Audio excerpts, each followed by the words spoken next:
Y'all go there.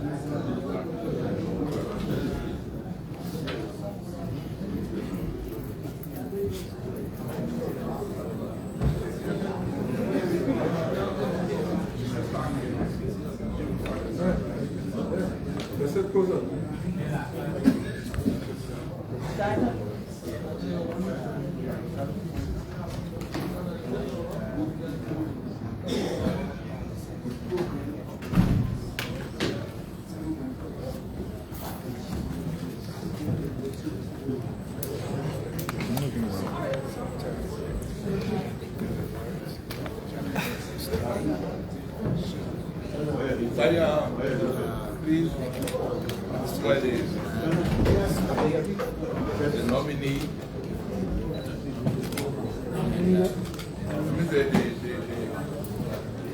Business.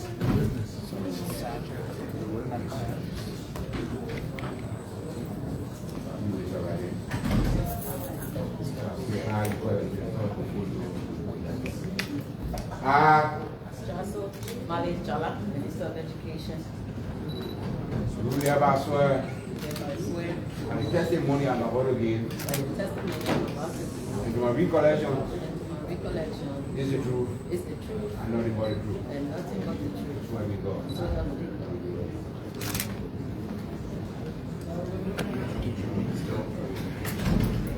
Conviction. Witness on the same.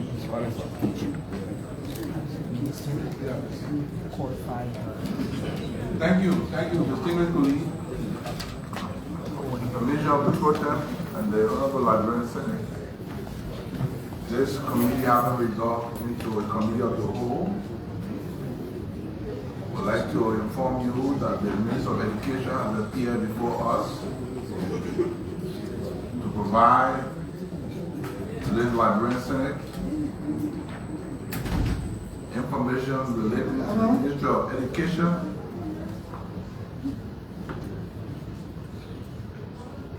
and the Senate will be allowed, each Senate will be allowed to ask, given 2 minutes to ask questions, if you so wish. And Madam Minister, would like to inform you, you are before the full plenary committee of the whole. You are being invited here to brief this Honorable Liberian Senate on the status of the Ministry of Education. The Senate is concerned about several key issues, and some of the issues were raised in the communication addressed to you. For example, we gave you, the Senate gave you something around 105 million, right? That's why you want to use that money. You want to know the status of the issue relating to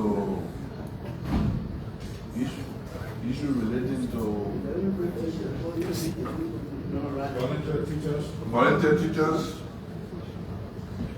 school fees, registration fees, donor funding, the issue of scholarships. Yeah, you get a refund, you get a complete status report. I also want to ask you if you brought in, if you have a written report. If you have a written report, we'd like to ask the sergeant to take the lyric to the and share the report with the senators.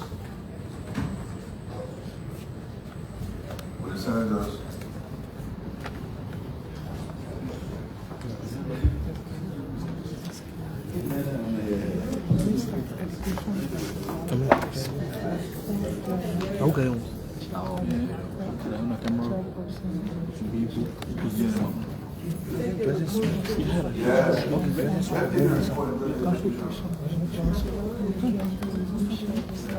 No fire.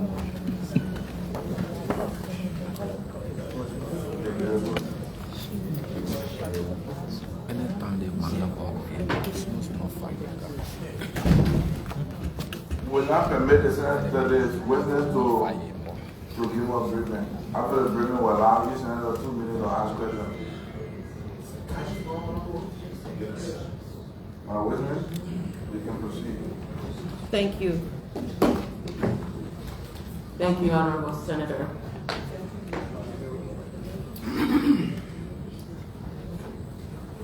President Pro Tem, honorable members of the Senate, I present to you this afternoon an update to the request that was submitted to the Ministry of Education regarding several concerns. As indicated in the request, I am to address the issue of non-compliance to public schools being absolutely free. I am to address the plans to verify teachers per county and schools in order to improve the presence of teachers in classroom, recruitment, additional teachers, as well as putting volunteer teachers on payroll. I am to address the plans to strengthen the process of evaluation in schools. I am to provide the list of donors-funded programs and the number of donors, beneficiaries, and funding amount, and also the number of budgetary programs and funding requirement. So with these stipulated items is what I'm going to present on today to this Honorable House. This report is being distributed. I've laid out the outline of what will be presented.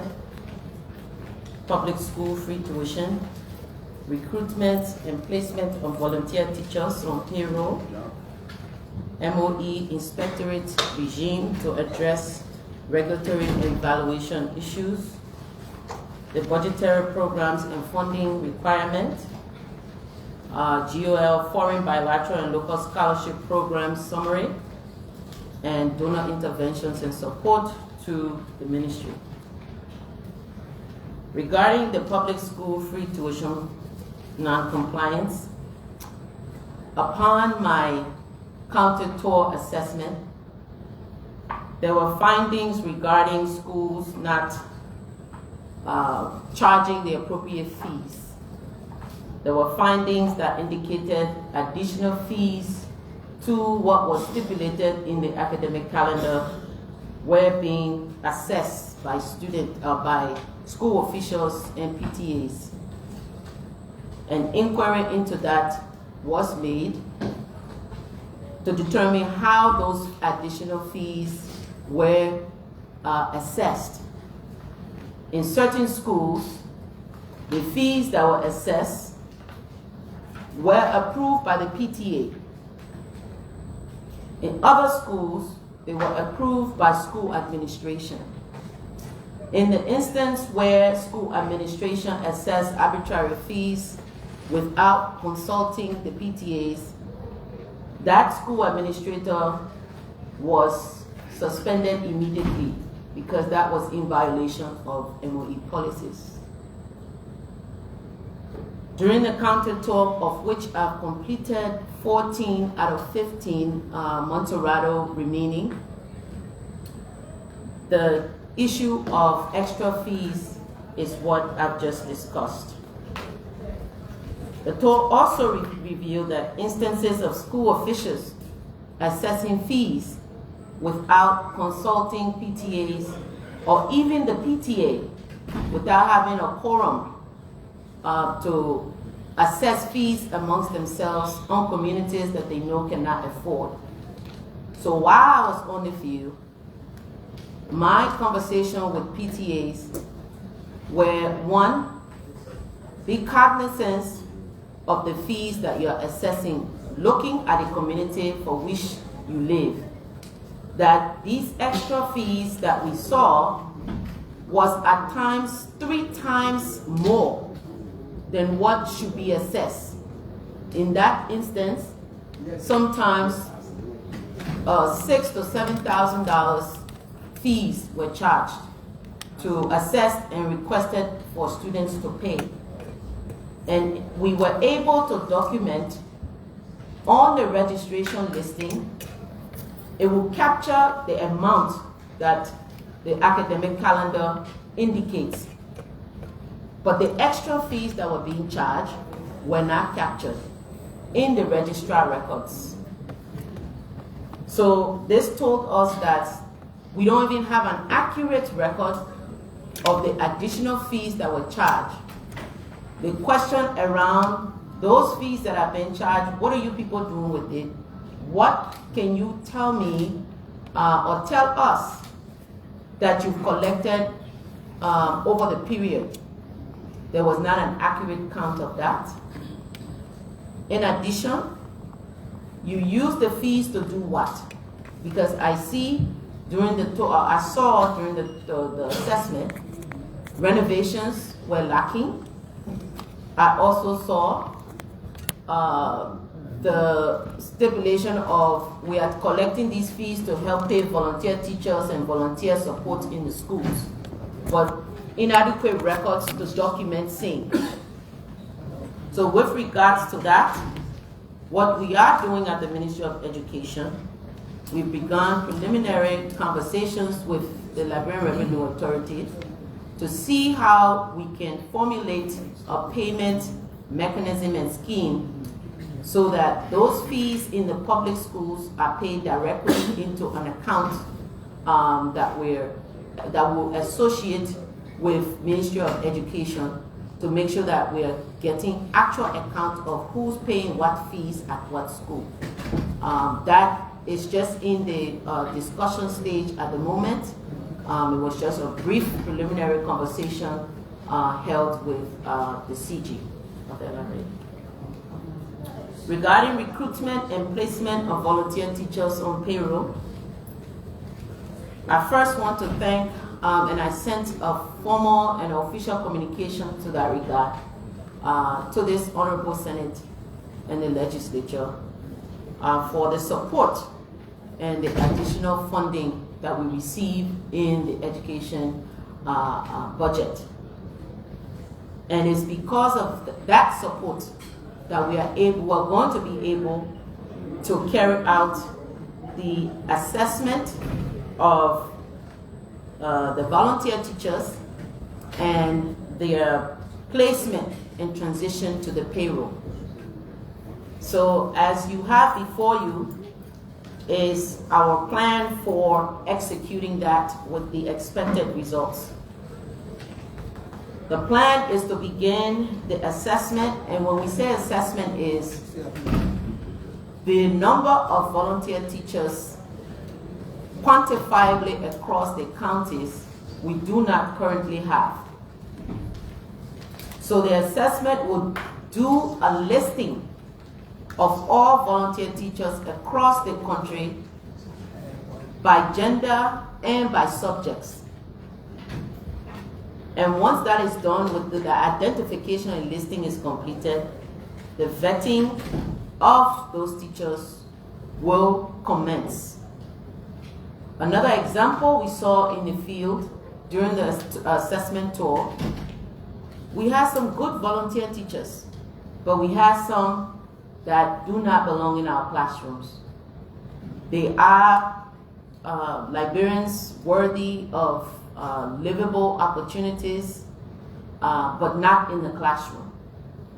So the idea here is to vet those through some form of assessment to see their readiness and trainability for providing education delivery service in our schools. During the assessment tour, I had brief conversations.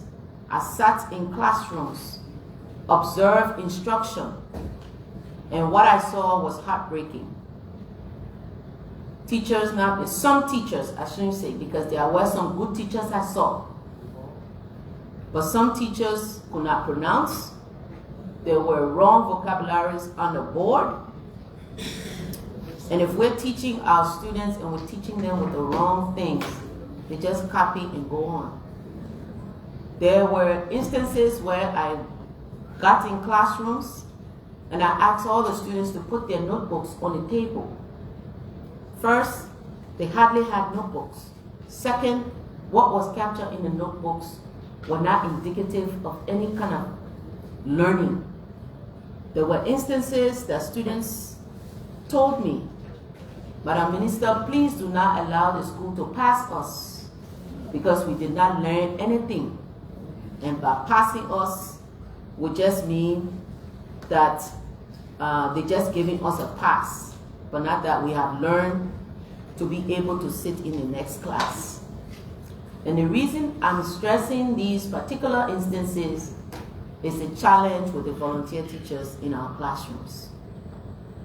So making sure that we assess them and identify the ones that are trainable and provide opportunities for their strengthening and placing in the classroom is part of this plan. And as you can see, the plan is that the assessment starts July 8th and ends July 31st. The recruitment and training, the target we want to target is 2,000 volunteer teachers in the system. And that process will commence August 1st and end the 30th. We will work with CSA once that is, as that is being completed, to at least get about 970 of them on payroll, which will constitute 50% of them. And the budgetary costs aligned with those are there. So the following page indicates the complete breakdown of the quantity of personnel, their level, and per the CSA guidelines, how much their salary will be based on credentials. So in this regard, in this respect, we have 150 teachers and administrators. We also have the 325 teachers focusing only on the junior, senior, secondary. There are new schools that were in addition to the current schools that we have that we need to prepare teachers for as well. So this is a complete, comprehensive activity description with key outcomes tied with quantity and linked with quantity and the total amount that each of those will require, for a total amount of $2.8,477 there. So to the question around evaluation and strengthening of schools, the Department of Planning has conducted a review of our National School Assessment Tool. And what that school assessment tool is going to do is to ensure that we're assessing our school for performance and infrastructure sustainability. That exercise was just completed, is being completed today. Started last Monday and is being completed today. In addition to that is the Inspectorate regime. We know that we have mentoring and supervision division under planning, the Department of Planning. But again, what the assessment tool told us was that area needs to be strengthened to be able to deliver the kind of monitoring and supervision that's required.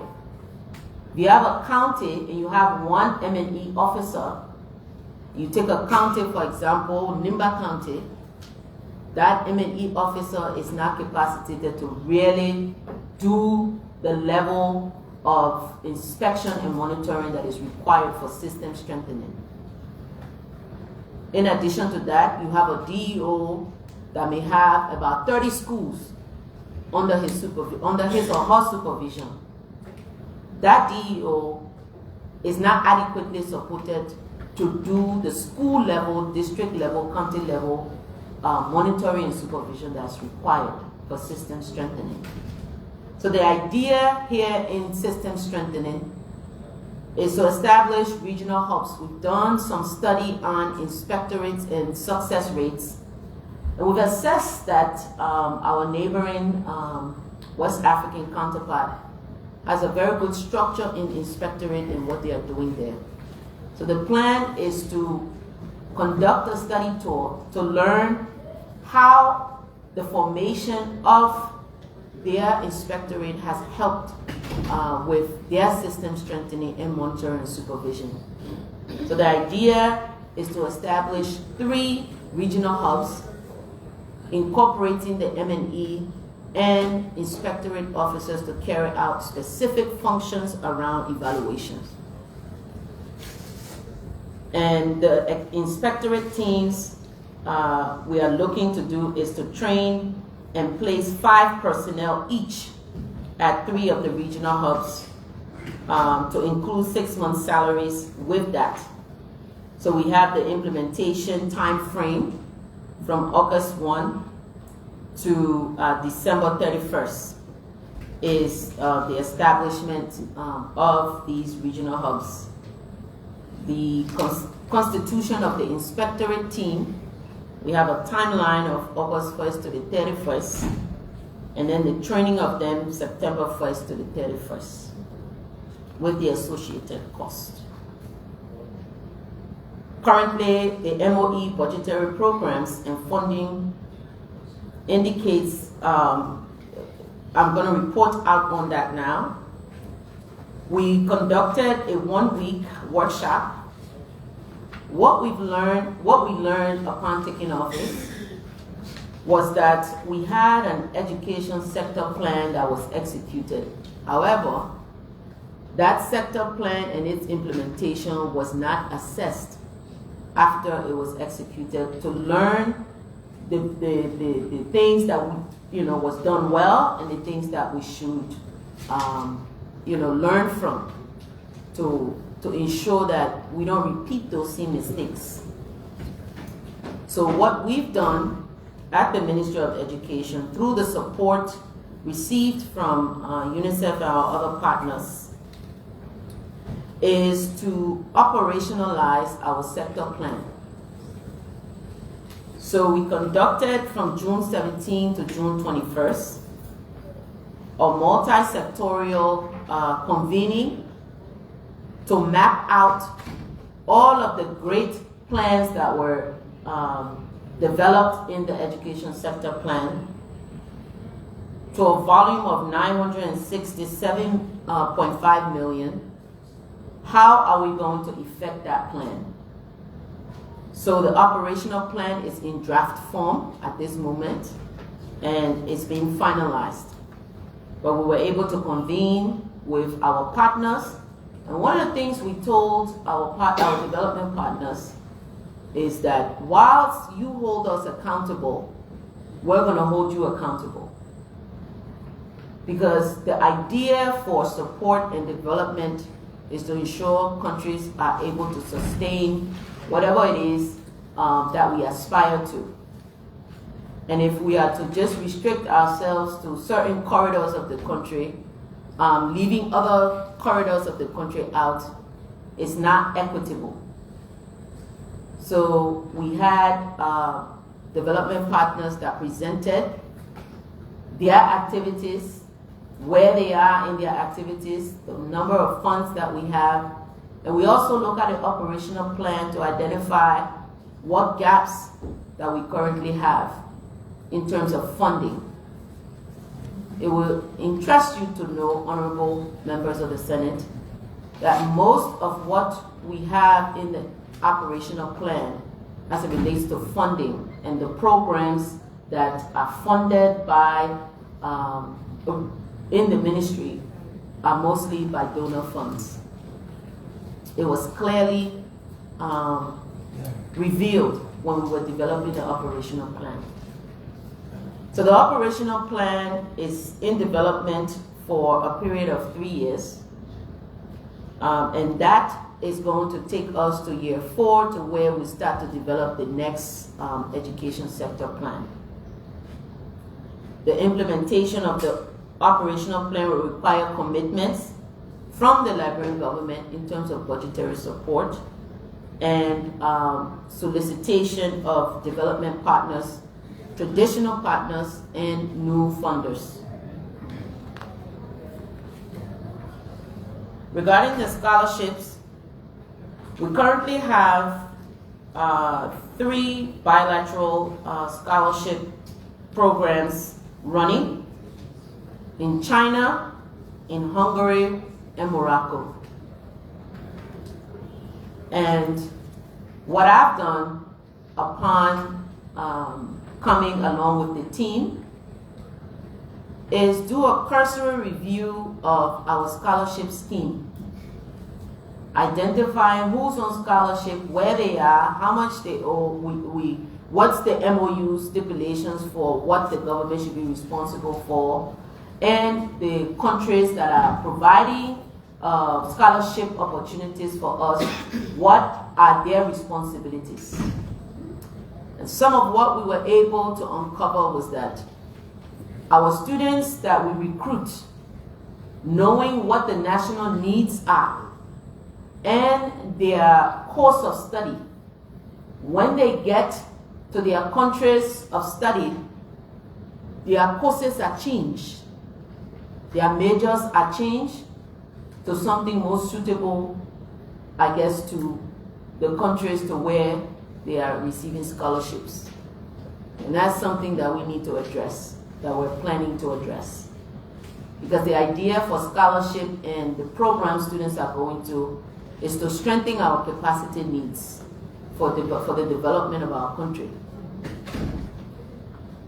Another thing that we found was the listing of students on scholarships were not in alignment with the numbers that were in the field. Typical example, a list of scholarships recipients were provided to my office, and after my team and I scrutinized that list, it miraculously went down to a number that was more realistic, I should say. So it prompted me to commence a head count of students on scholarships, both in China and Morocco. And that team just returned and is providing the comprehensive report on the scholarship students currently, the students who are currently on scholarships. So across the 3 countries that I have listed, we have 195 beneficiaries. And of those beneficiaries, 13 have graduated, but you'll find that some of them are still in their host countries when they should have returned home, and the responsibility is on the government to continue to provide stipends for them.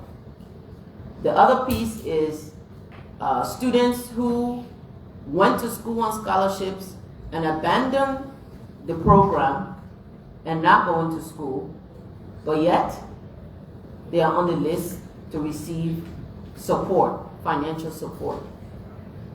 Thirdly, students who are in the civil service are on scholarships, and per the agreement and the MOU, they are supposed to receive 50% of their salary. And in addition to that 50% of their salary, they are also given stipends. So if you take that in the face of students who are not civil servants, there's inequity there in terms of support to students.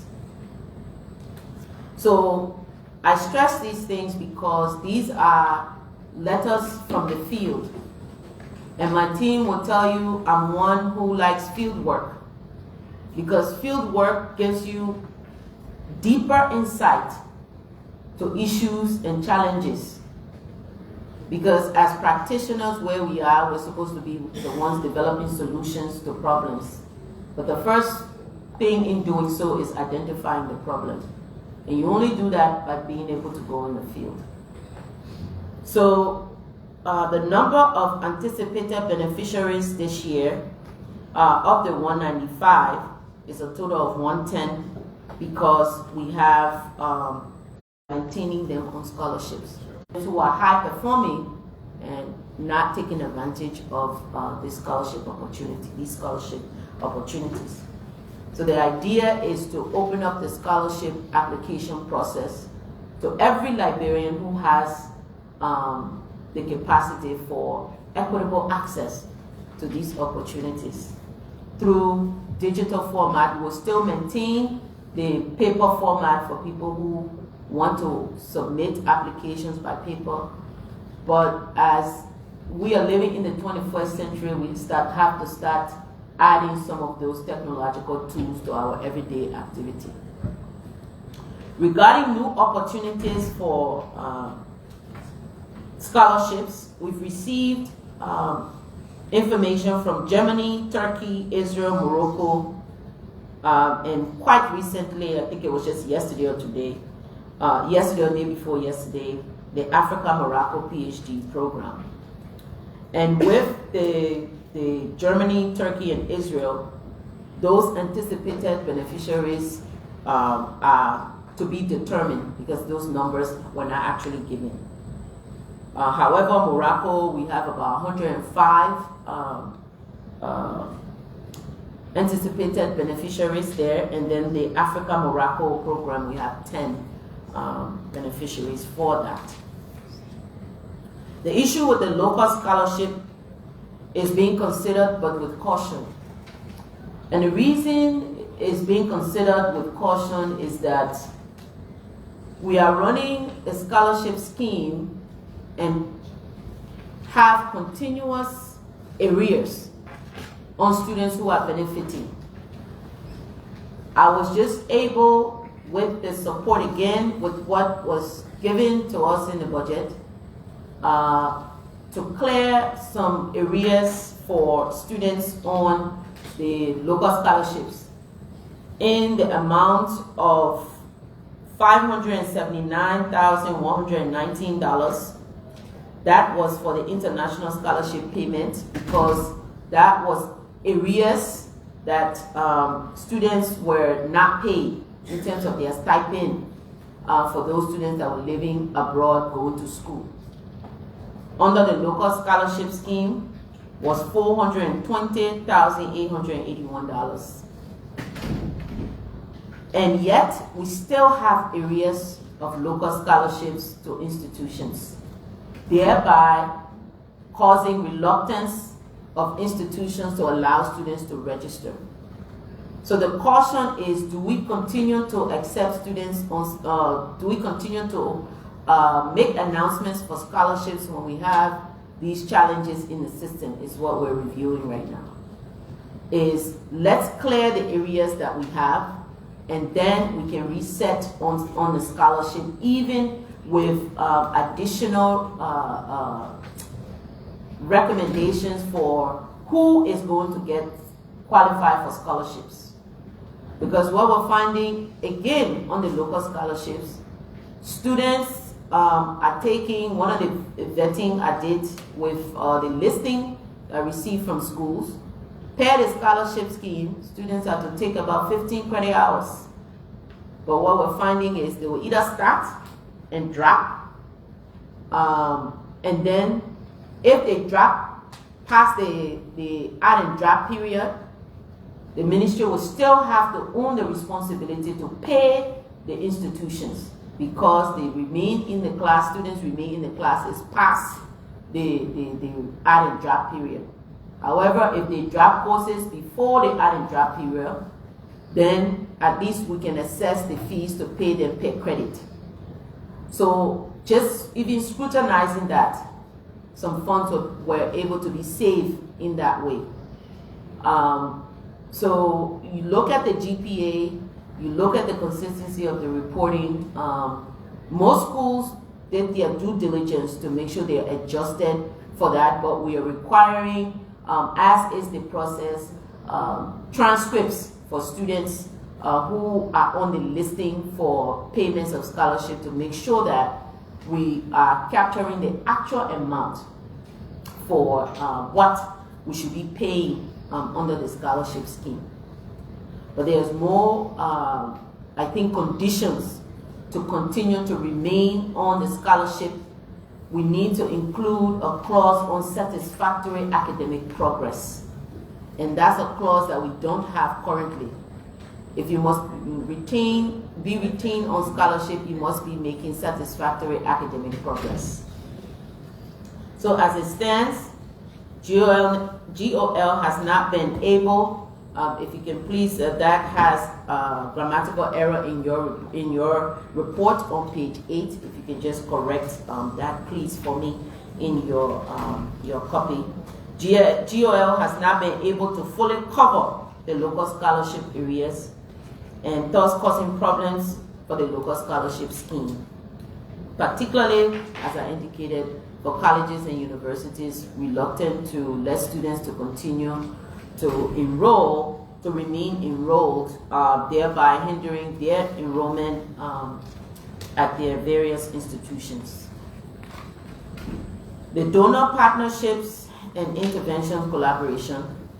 Before you have World Bank, portfolio, USAID, and then EU UNICEF World Food Program.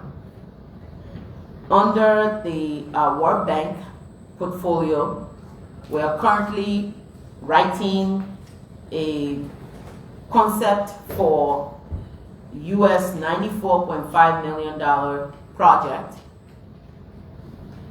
The current one we have that's closing in December is the Improving Results in Secondary Education, referred to as the IRISE project. That is closing in December.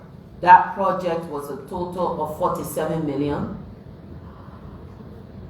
Good enough that that project was mostly around creating equitable access to schools in areas where schools were lacking, or extending junior high school to senior high schools. But unfortunately, some of those construction sites were abandoned, and we're right now in the process of trying to review where we can save funds and work with contractors to get those constructions completed.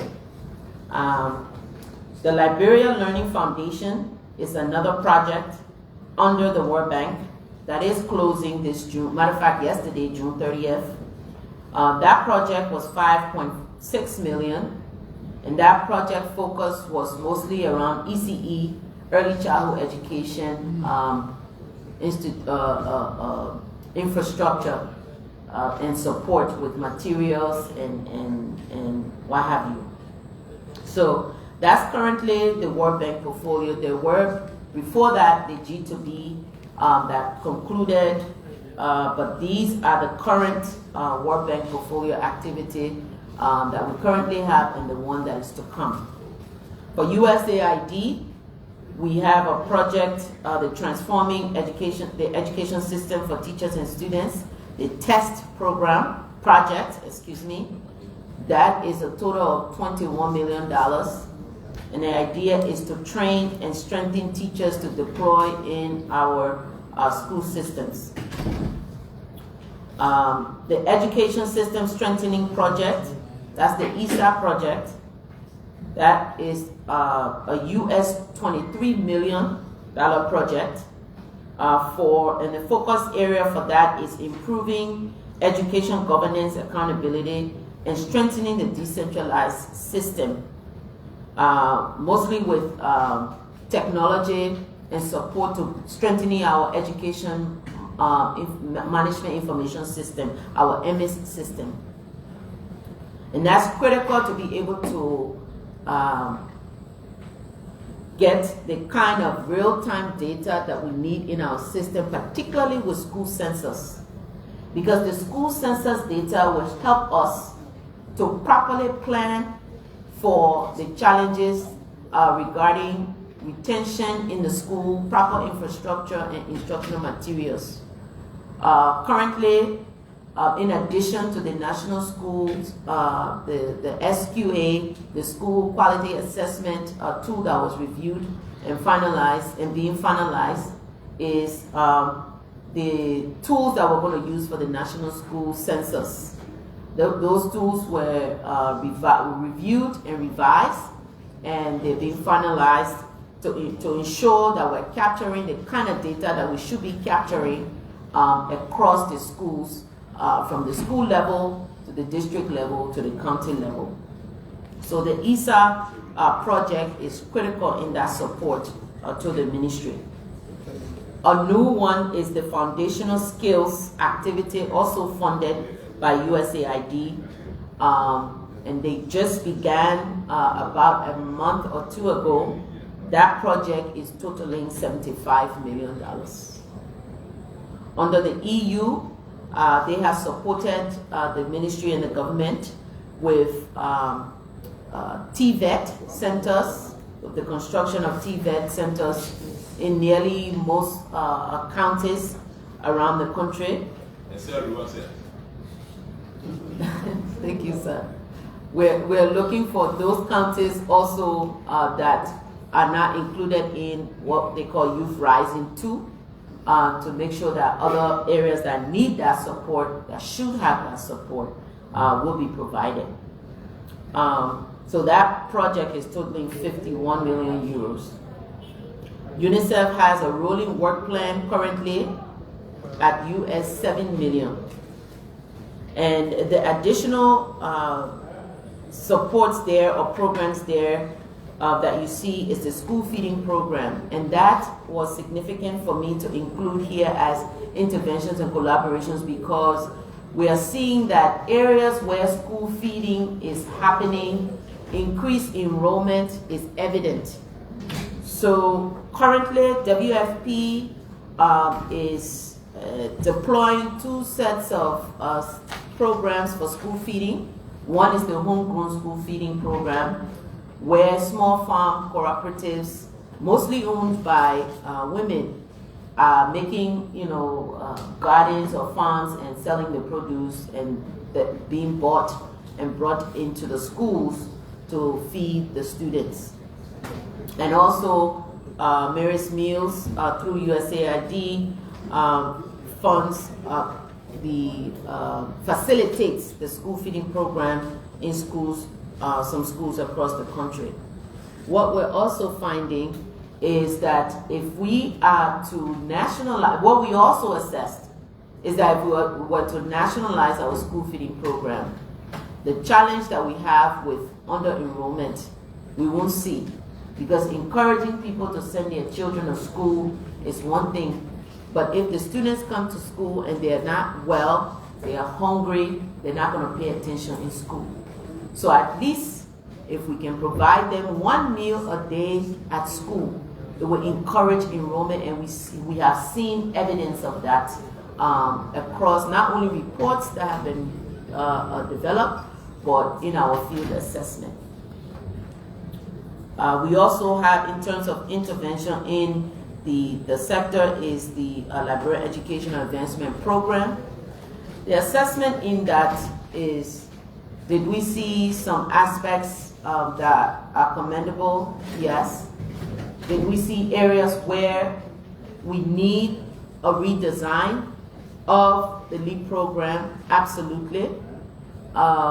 If we are to provide and raise funds in the name of support to the Liberian children in these schools, we need to make sure that it's serving its purpose. So, guided by the arrest agenda and some of the things that came out of our assessment, what we have planned is to finalize our TOR report and report the findings at the Joint Education Sector Review. We indicated July, but we have to extend to August, because what we also want to include in that Joint Education Sector Review is the operational plan. We will commence our volunteer teacher listing, assessment, and payroll transition exercise. We will develop and commence an effective teacher workforce recruitment strategy, which is tied to our DPO, the 40 million DPO that we have. The country is being supported by the World Bank. We were able to secure funding from UNICEF to complete the operational plan, as I indicated, and then develop a standardized accelerated learning curriculum. This is another issue that we found in the field, was that students were lumped together for accelerated learning, ages varying, but we do not have a standardized accelerated learning curriculum. So organization A can come and do accelerated learning the way they know how. B can come and do accelerated learning the way they know how. C, do it the way they know how. So I've tasked the Department of Instruction under basic and secondary education to work to ensure that we have an accelerated learning curriculum in addition to policy.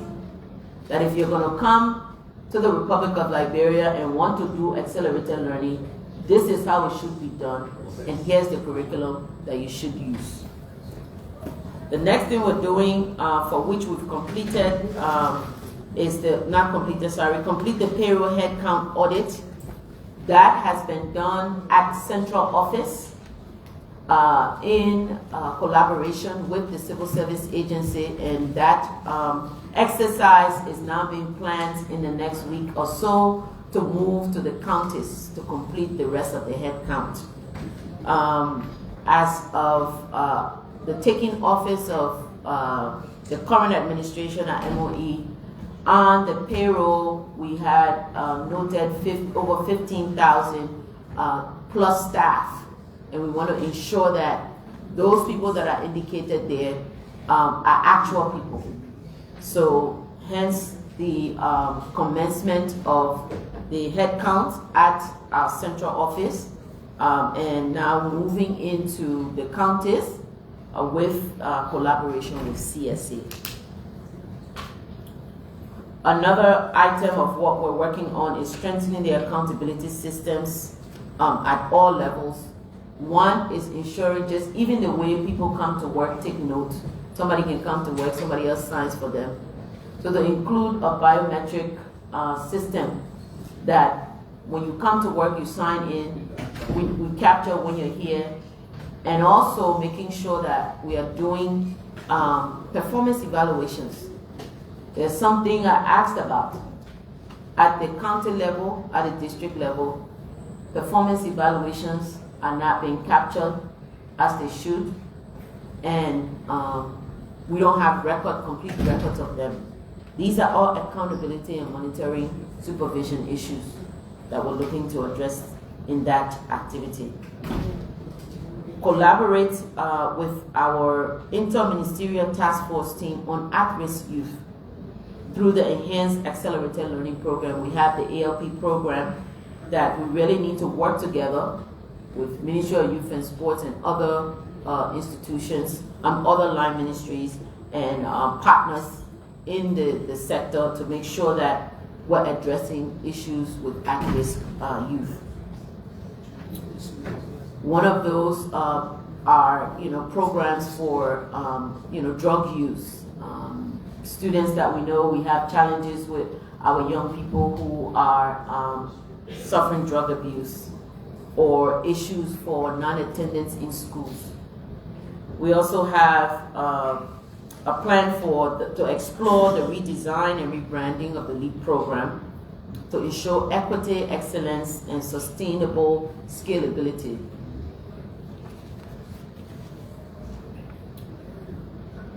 The other plan is to finalize the remaining civil works for the 3 senior secondary schools under the IRISE project.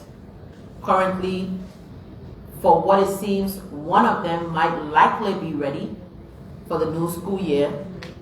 However, 2, we're pushing to make sure that those 2 can at least, if not by the close of the program, be completed. As indicated earlier, the cost to the education sector plan is over $900 million. To be able to do that over the period for what has been stipulated in the plan, we will need to expand our donor corridor. So the plan is to organize a donor conference to seek new funding to support the gap in operationalizing our sector plan. What we also are doing is looking at introducing bold and new reforms targeted again at system strengthening, but with our teacher and administrative workforce regarding their management and administration and the safeguarding of students. We're finalizing, as stated earlier, the instruments and tools to commence our annual school census. And the MS data, I think I spoke about that. A big one that we're also focusing on is the overhaul of the licensing and accreditation process. What we're finding with schools that are operating, some of them have expired permits, some of them have attestation given to them, but not from the ministry. So to completely overhaul that process to ensure that if a school is supposed, a public school, a private school is supposed to begin, they have the proper building infrastructure, instructional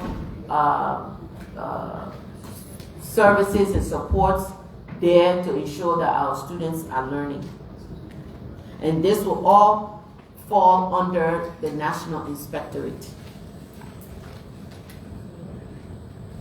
I spoke about the development policy operations. That's another World Bank support, totaling 40 million, but that is not specific to the Ministry of Education, rather to GOL under certain clauses and activities that we must adhere and complete.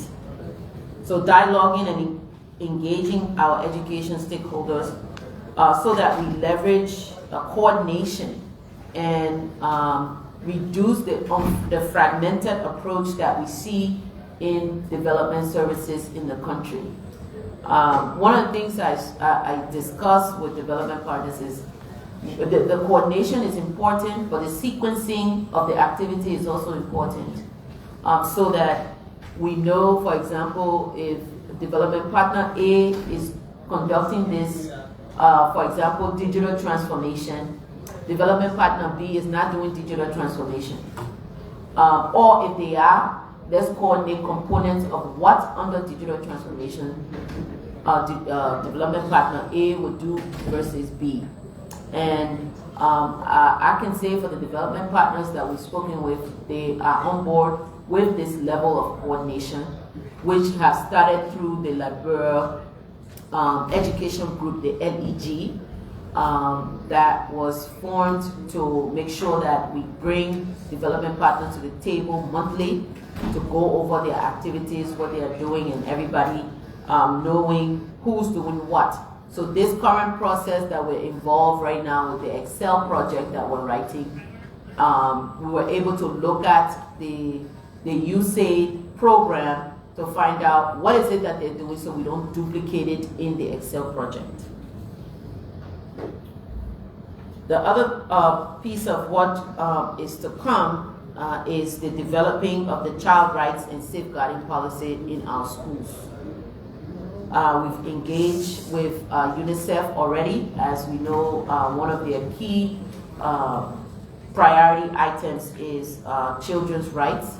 So we're working, we have engaged them to preliminarily to start a conversation on support in developing a policy around child rights and safeguarding policies in school. So that concludes our report, and I will pause and take the questions from the Honorable Senate at this moment. Thank you. Okay. Please, you have listened to the Minister of Education we can reflect, this interaction is intended to acquire from the minister the budgetary support provided to the institutions. What are the plans for its usage, so that at the end the Senate can know how to follow up with the Minister of Education as to how the support provided to the institution is used. It's also intended to acquire from the minister the support from donors.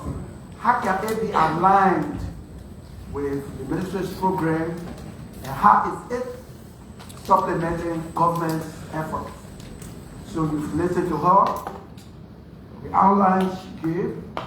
She talked about public school free tuition, non-compliance, recruitment and placement of volunteer teachers, MOE Inspectorate regime. We're talking about the MOE budgetary programs and funding, foreign scholarships, local scholarships. You are not limited to only this presentation, but what the Senate in total means to get from the minister. The floor is yours. Yeah. We will now start with Senator Dillon.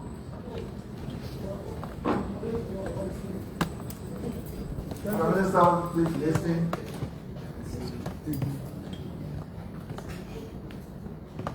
Minister, thank you and welcome. Come again? No. Senator, please protect your colleague. Minister, very interesting presentation. Detailed, very simple. I said that I represent people and I want them to understand what we're doing here.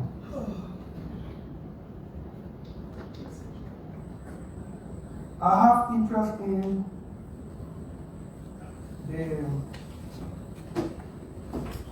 the program under your leadership for the development and quality in public schools. We have no discussion about it. But let me ask, from your document here on page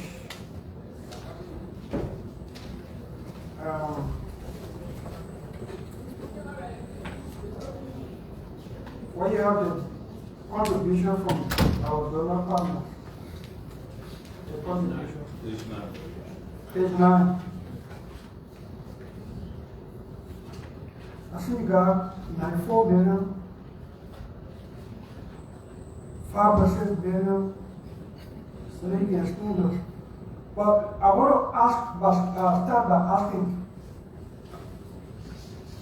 what is the budget appropriated for the education sector for 2024 by this legislation, the Senate? What is the budget appropriated for education sector in the current budget year? Yeah. Thank you, Honorable Senator. For what was appropriated and approved for 2024 is 111,329,481. So this legislation appropriated 111 million out of the budget for the education sector. In 2022, this legislation we appropriated 91 million for the education sector. In 2023, we did 19 million, and the fiscal uptrend came to 97.8 million for the education sector. In 2024, under this current budget, we have appropriated 111 million. You confirming that, right? Good. So with that 111 million, which is for the sector. Correct. I see this 94.5 million for excellence in learning in Liberia. I see another Liberia Learning Foundation, 5.6. These are interventions by our international partners. I just want to be clear. Are the amounts in addition to the 111 million? Question. These are in addition to the current budget, but these were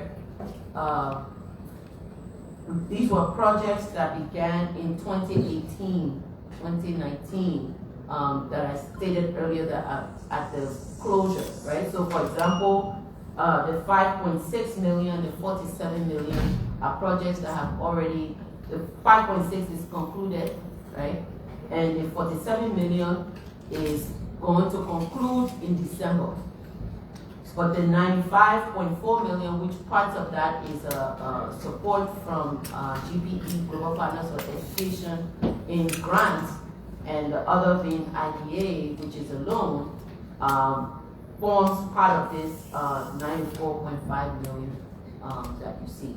So with the to be more clear in the numbers reported for the approved budget, that is for the entire sector and not just the Ministerial Education. So Ministerial Education approved budget is around 48 million. That is what we use for operations and programming. So out of the 111 million, the office of the minister is appropriated 1.2 million to run the office of the minister and other administrative staff, correct? I will have to revisit that because in the listing of that, some adjustments were made. And for example, scholarships is under the minister's office. Correct. So the clarity needs to be made there regarding regarding that amount. Okay. So, if you can recall, as we speak, how much is, in addition to the 111 million, how much is the current intervention by our international partners, so that we know that the entire sector, in addition to government's intervention, what our international partners do for this academic year or fiscal year? Then I have one more question.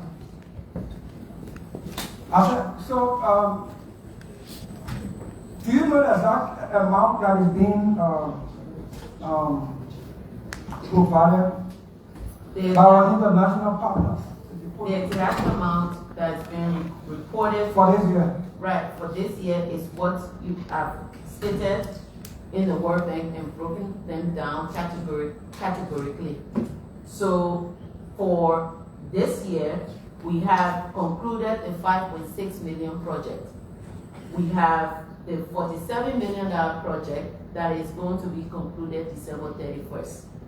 That period was 5 years period that activity was funded for.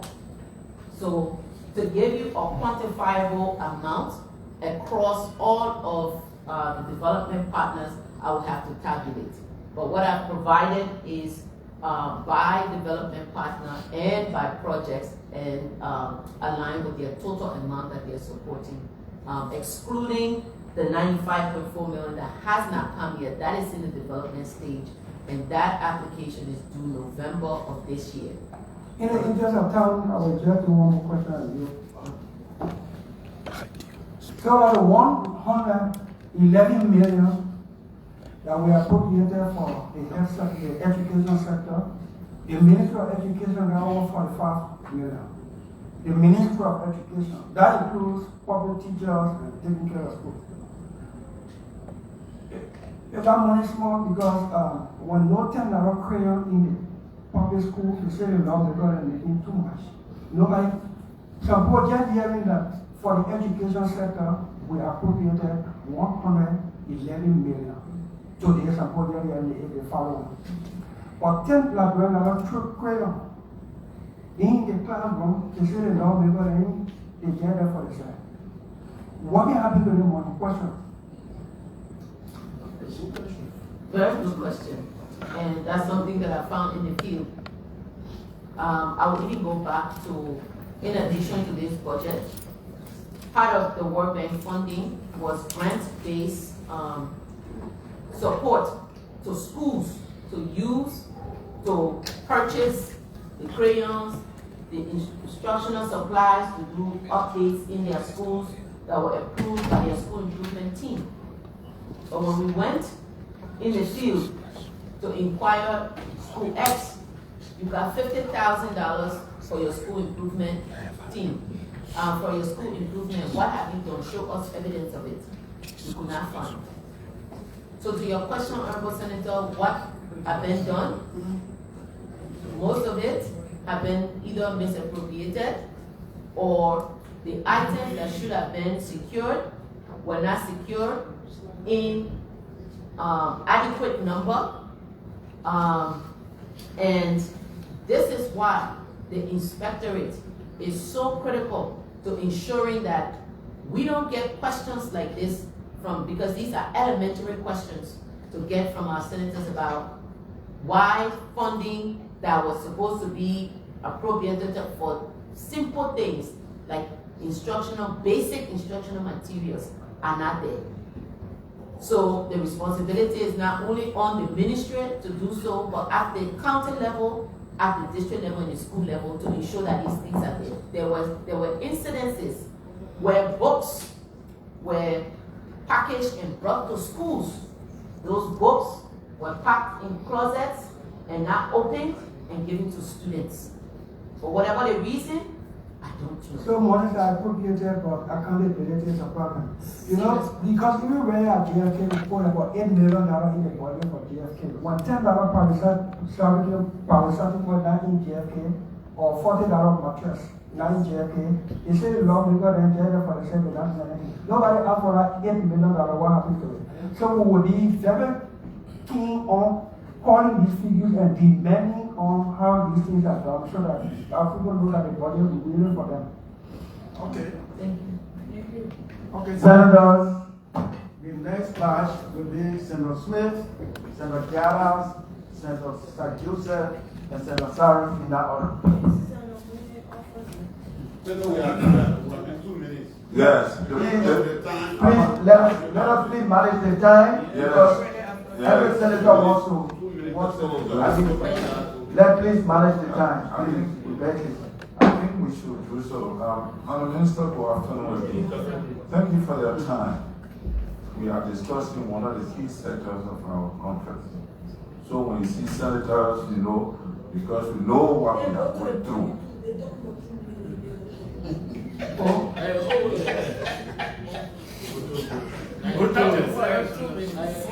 I'll call the elephant.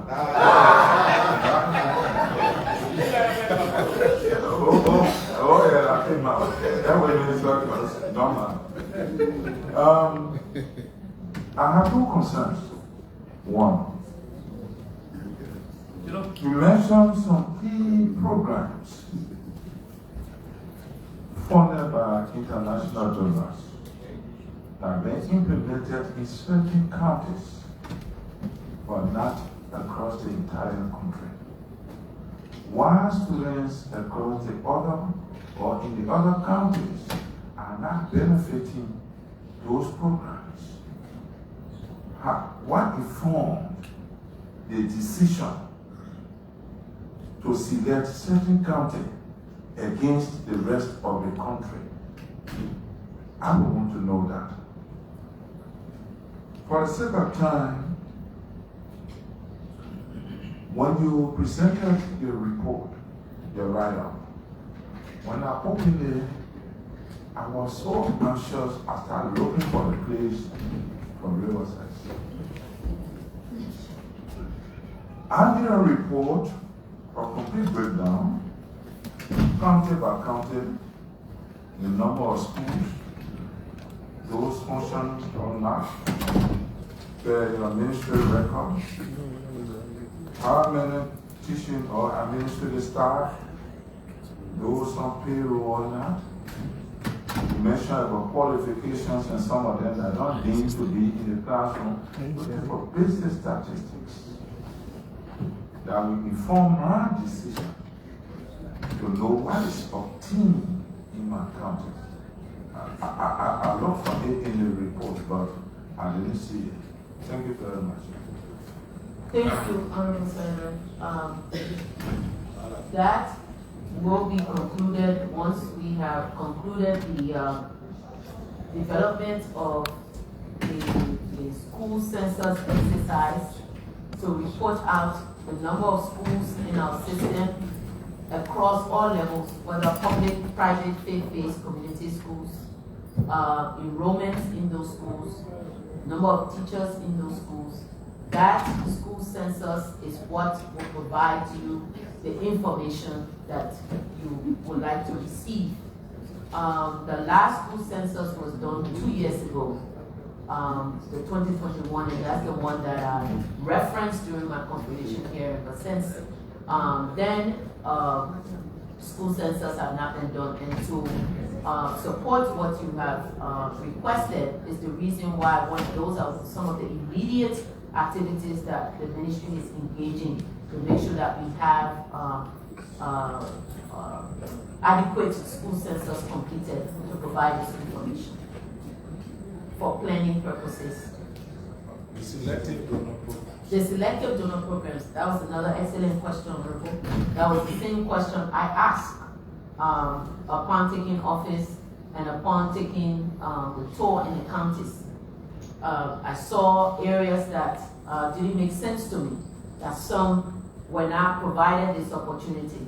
So to speak to the school selection criteria, I can't really speak to that because that was done prior to my arrival.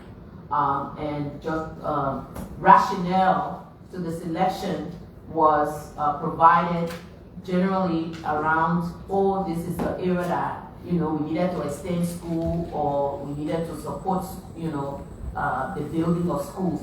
So in terms of a methodology for what, you know, how a school or county may have been selected, that I have not been made privy to, so I can't really provide you a comprehensive or detailed information on school selection or county selection criteria. Jarso Jallah. Thank you, Mr. President. Let me thank the Minister. You know, the graduation season is on. I was very much impressed. During the radio program, one of the deputy ministers drew the red line and said for government school, $50 US equivalent for graduation. For private school, not more than $100. So that saved us a lot during this graduation period. Some of us, not everybody. So I have one simple pocketbook question, because it's our pocket that's squeezing right now. We have free education for public universities across the country. When we were paying tuition, maybe 5 years back, I was paying like $4,000 on the average for a student to do normal credit hours, normal courses. But with the free education policy coming in, that abolished, but now students are paying like $9,000, $11,000 for fees. Recently, some of the students cried on me that they will not take their midterm or final exam. So I have to pay $100,000 for just 40 students. So what role, because I know the higher education will have a different parameters in terms of preview, but what effort can you make to follow up on these things so that people don't use a backdoor channel? Because when you make abortion illegal, people will have abortion differently. So what effort can we make together so that the free the free education fee will have a meaning and impact. Because we see a gradual backdoor approach to reinstate the tuition through fees. Because if you go to the community college right now in Lofa, people are paying almost $13,000 for fees. LD. So this is something to look into. This is my appeal, because if I go to Baltimore in July, the first student appeal, there are more than 1,000 students there. They're going to come and say, look, school is about to open. It's a pocketbook issue. Please, thank you. Thank you, Honorable Jallah. Well, certainly that's one of the things that we're looking at regarding the free tuition. And I know the Honorable Senator McGill is working on legislation around that. He has, as well as the ministry is looking at, in the face of that, in addition to that, I should say, really, how can we realistically do this free tuition, and who qualifies and who's eligible to gain access to this, and what are the criteria to remain on it. And then on the public school side, the senior secondary school side, or just public school side, really ensuring that fees are not assessed just arbitrarily. Because what we found, fees were arbitrarily assessed. You know, sometimes the PTA will get together and, you know, assess additional fees, and these were PTAs responding to my inquiry on why are students saying they are paying this much in fees of parents, and some PTA members that were available at the schools were telling, you know, my team and I that these fees were assessed by the PTAs, you know, and some by schools officials. So the Inspectorate regime, and then reporting to the legislature on those instances that we find, I think collaboratively working together will be able to tighten the screws on that. And then ensuring that there's a mechanism for payment to go into one area. Because if we're collecting fees on the public school side, at the school level, what's being collected and what's being reported are not the same. So those are certainly concerns that have concerned the ministry, and those are in some of the public information campaign that you made mention of is what we're also looking, having stipulated fees printed and pasted at the schools. So schools and parents and communities are informed what they should be paying, so that they don't go to the schools, they're supposed to pay, for example, $2,000 or $3,000, and they're telling you to pay $6,000 or $8,000. Senator Joseph.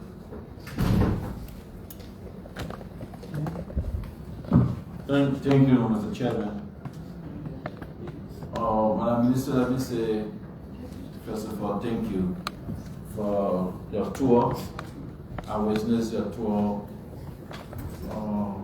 on the net. The only concern I have about that is that you haven't done Maserati. It's very important, and so it's difficult to ask questions because I really want to engage you with the issue of Maserati. But having said that, there are a few issues I want to raise. Donor funding. On page 9, the Liberian Learning Foundation project, where they are closing, and that project was $9.6 million implemented, or is being implemented. But however, I want to know why are they closing? Was those strategy, and where were they implementing those programs for the $5.6 million? Which of the donors were implementing that? And I also want to know, in other countries, donor funding, the ministry is part and parcel, because you know exactly what the problems are, what the gaps are. But having donors implementing resources that they bring to the country, directly themselves, and then is difficult in other countries. That is not happening. Funding should go to the Ministry of Education, and the Ministry of Education work along with the donors to look at the priorities and the target area for those projects to be implemented too. But I think all of those donors capture those amounts for us, but we're not getting the result. We're not realizing the result. What system can you put in place now so that we can realize those results with all of those money? Because it's counted against us that we send millions of dollars and then no results. So again, the school feeding program, can you speak to the partners to capture even schools in Montserrat County, not just school outside of in the villages or what have you, but the government schools are struggling as well, most especially children who go to those schools, sometimes no recess and what have you. I remember in my elementary days in the New Georgia estates, it's in Montserrat, but we fare on the food given by the school there. So these are the issues I want to raise. Until you can tour Montserrat County, I would also appreciate if you can give us reports for each of those counties so that senators can have in their possession a copy of those reports by county so they can know exactly how they can intervene. Most especially, most of the senators here, almost everyone, we have been making a lot of intervention in the educational sector in our various counties. Like in Montserrat here, Madam Minister, I run 4 schools free of charge. We have to pay teachers every month.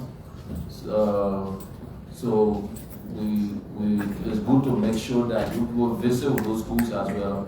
Now, if anybody visit those schools, I like the system you come up with like our neighboring country, school inspectors. It's very important that they be empowered.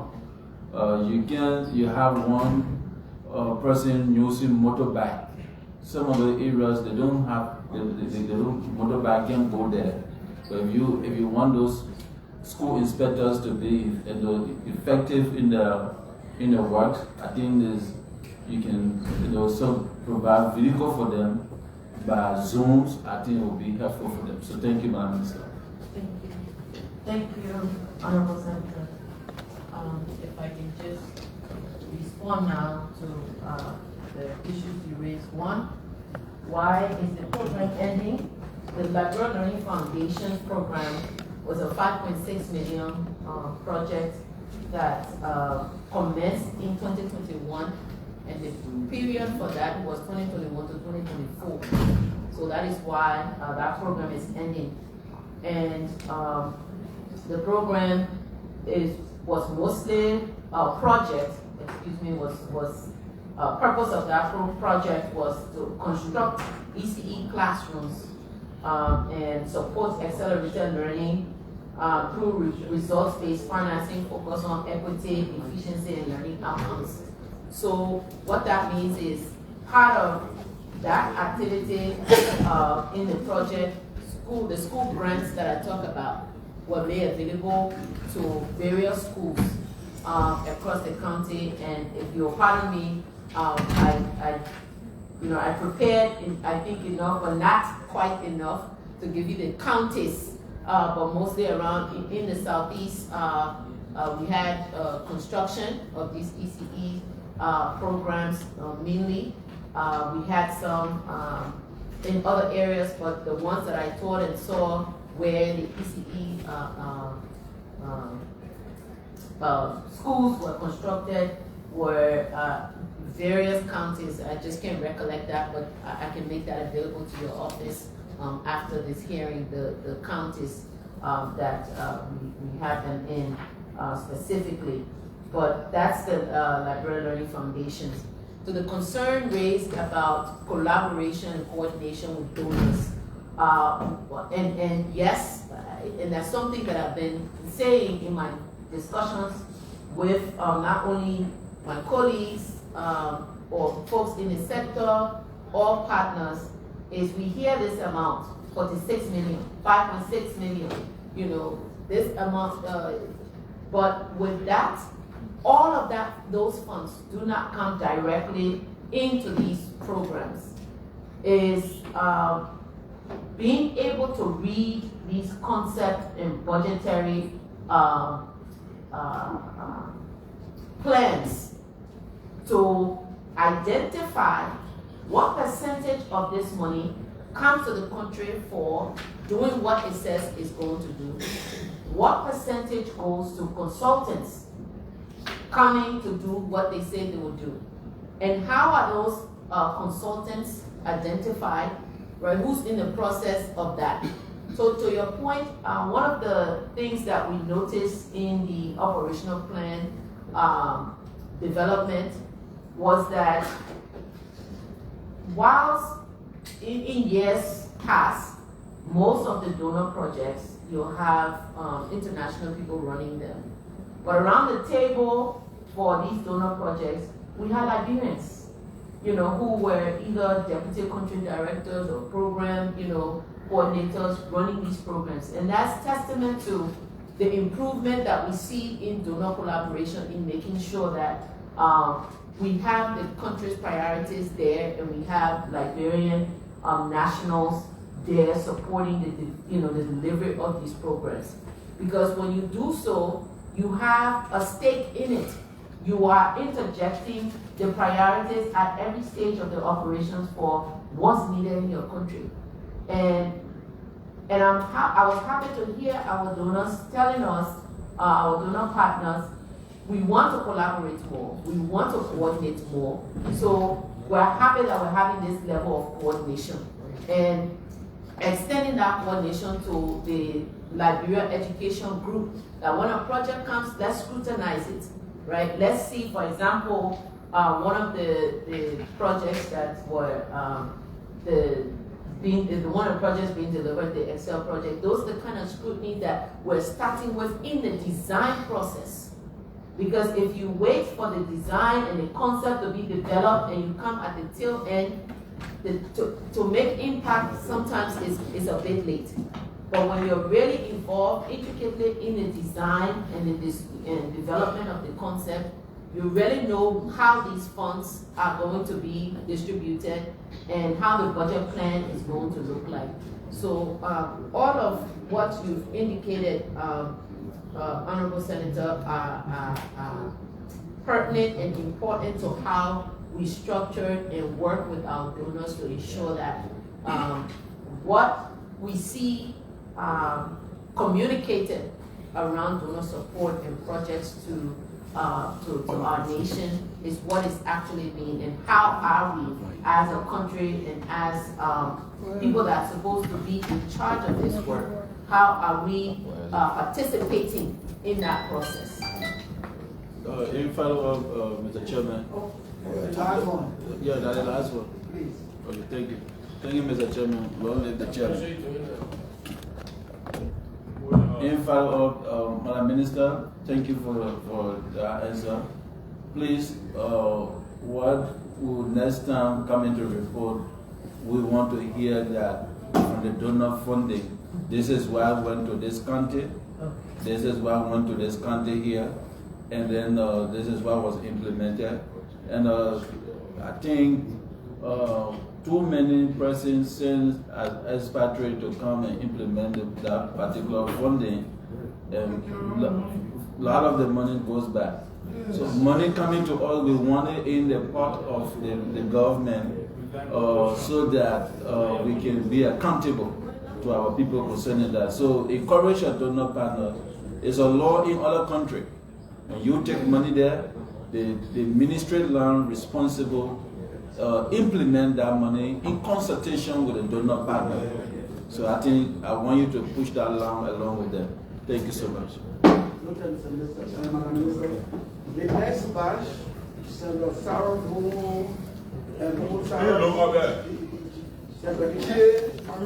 Moy and Potokana. The next batch.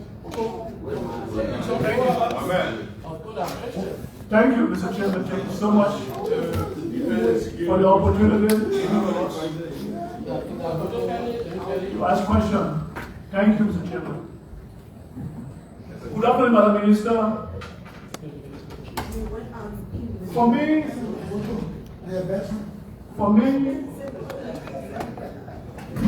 it's about commending you.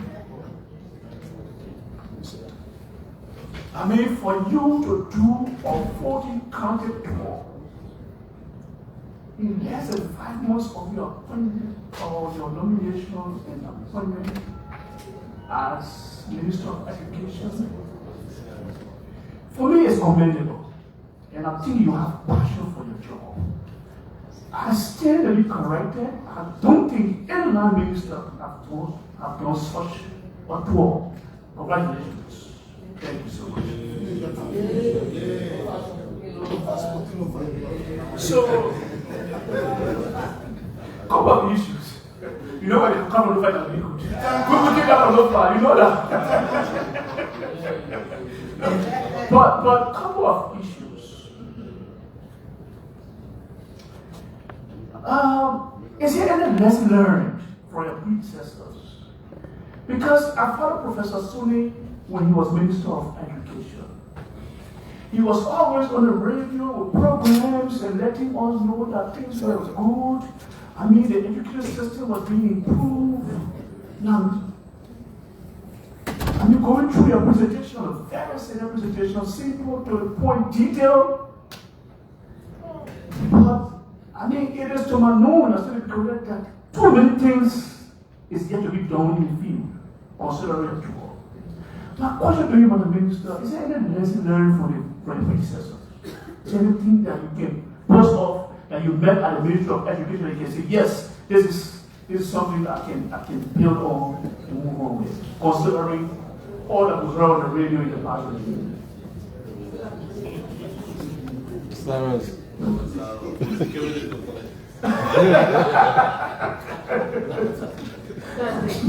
Thank you, Honorable Senator, for the commendation. There are several things.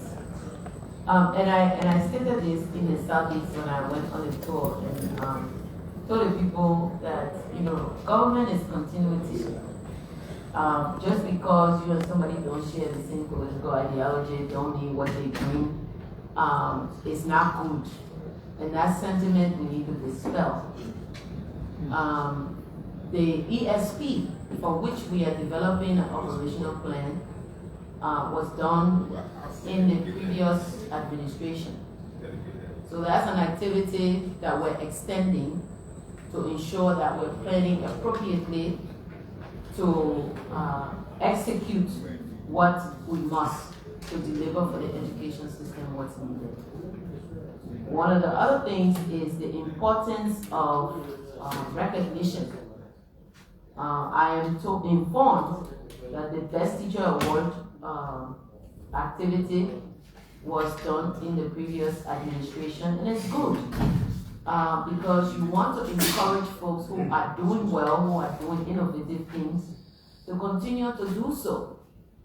So that Best Teacher Awards, for which now we're going to leverage and not only limit to teachers, but also folks in the system that are delivering services.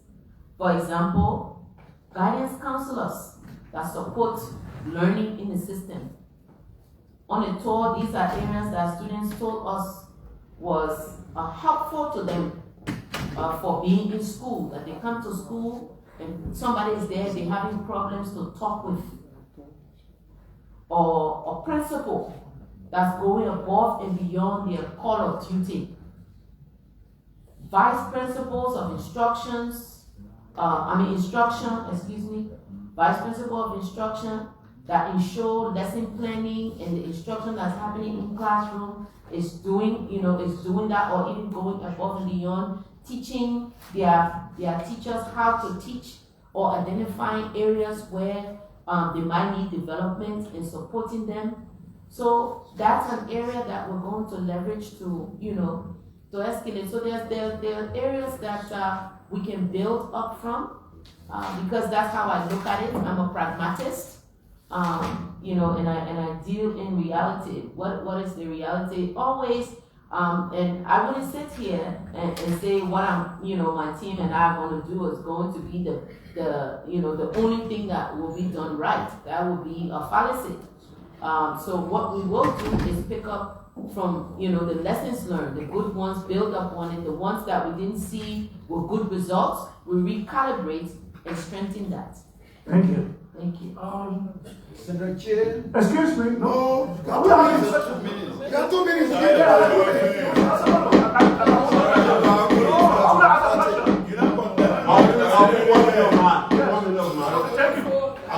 So, Madam Minister, what's going on with this presidential digital transformation agenda?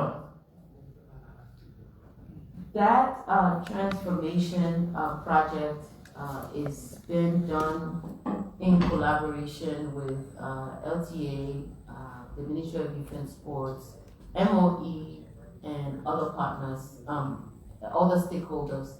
And the idea is to train 10,000 youth in digital skills. I am informed that that process is ongoing. The House cited the team to come and present on the status of that last week, and tomorrow they should be providing a follow-up update on that process for who and how and the state of recruitment, where is it going to be, across the counties, how many slots have been allotted and things like that. But that process is ongoing. They've exceeded the number of students that, or participants, I should say. I speak in students because I always think of school, but the number of participants recruited have exceeded the 10,000 mark for what I've been informed. Thank you. Senator Chair. Yeah, so Minister, thank you What about Senator Moy? for your talk. You sat in classrooms when you went with these things, like being talking to students. The quality of public school education. Quality from 0 to 100. What would be your rating?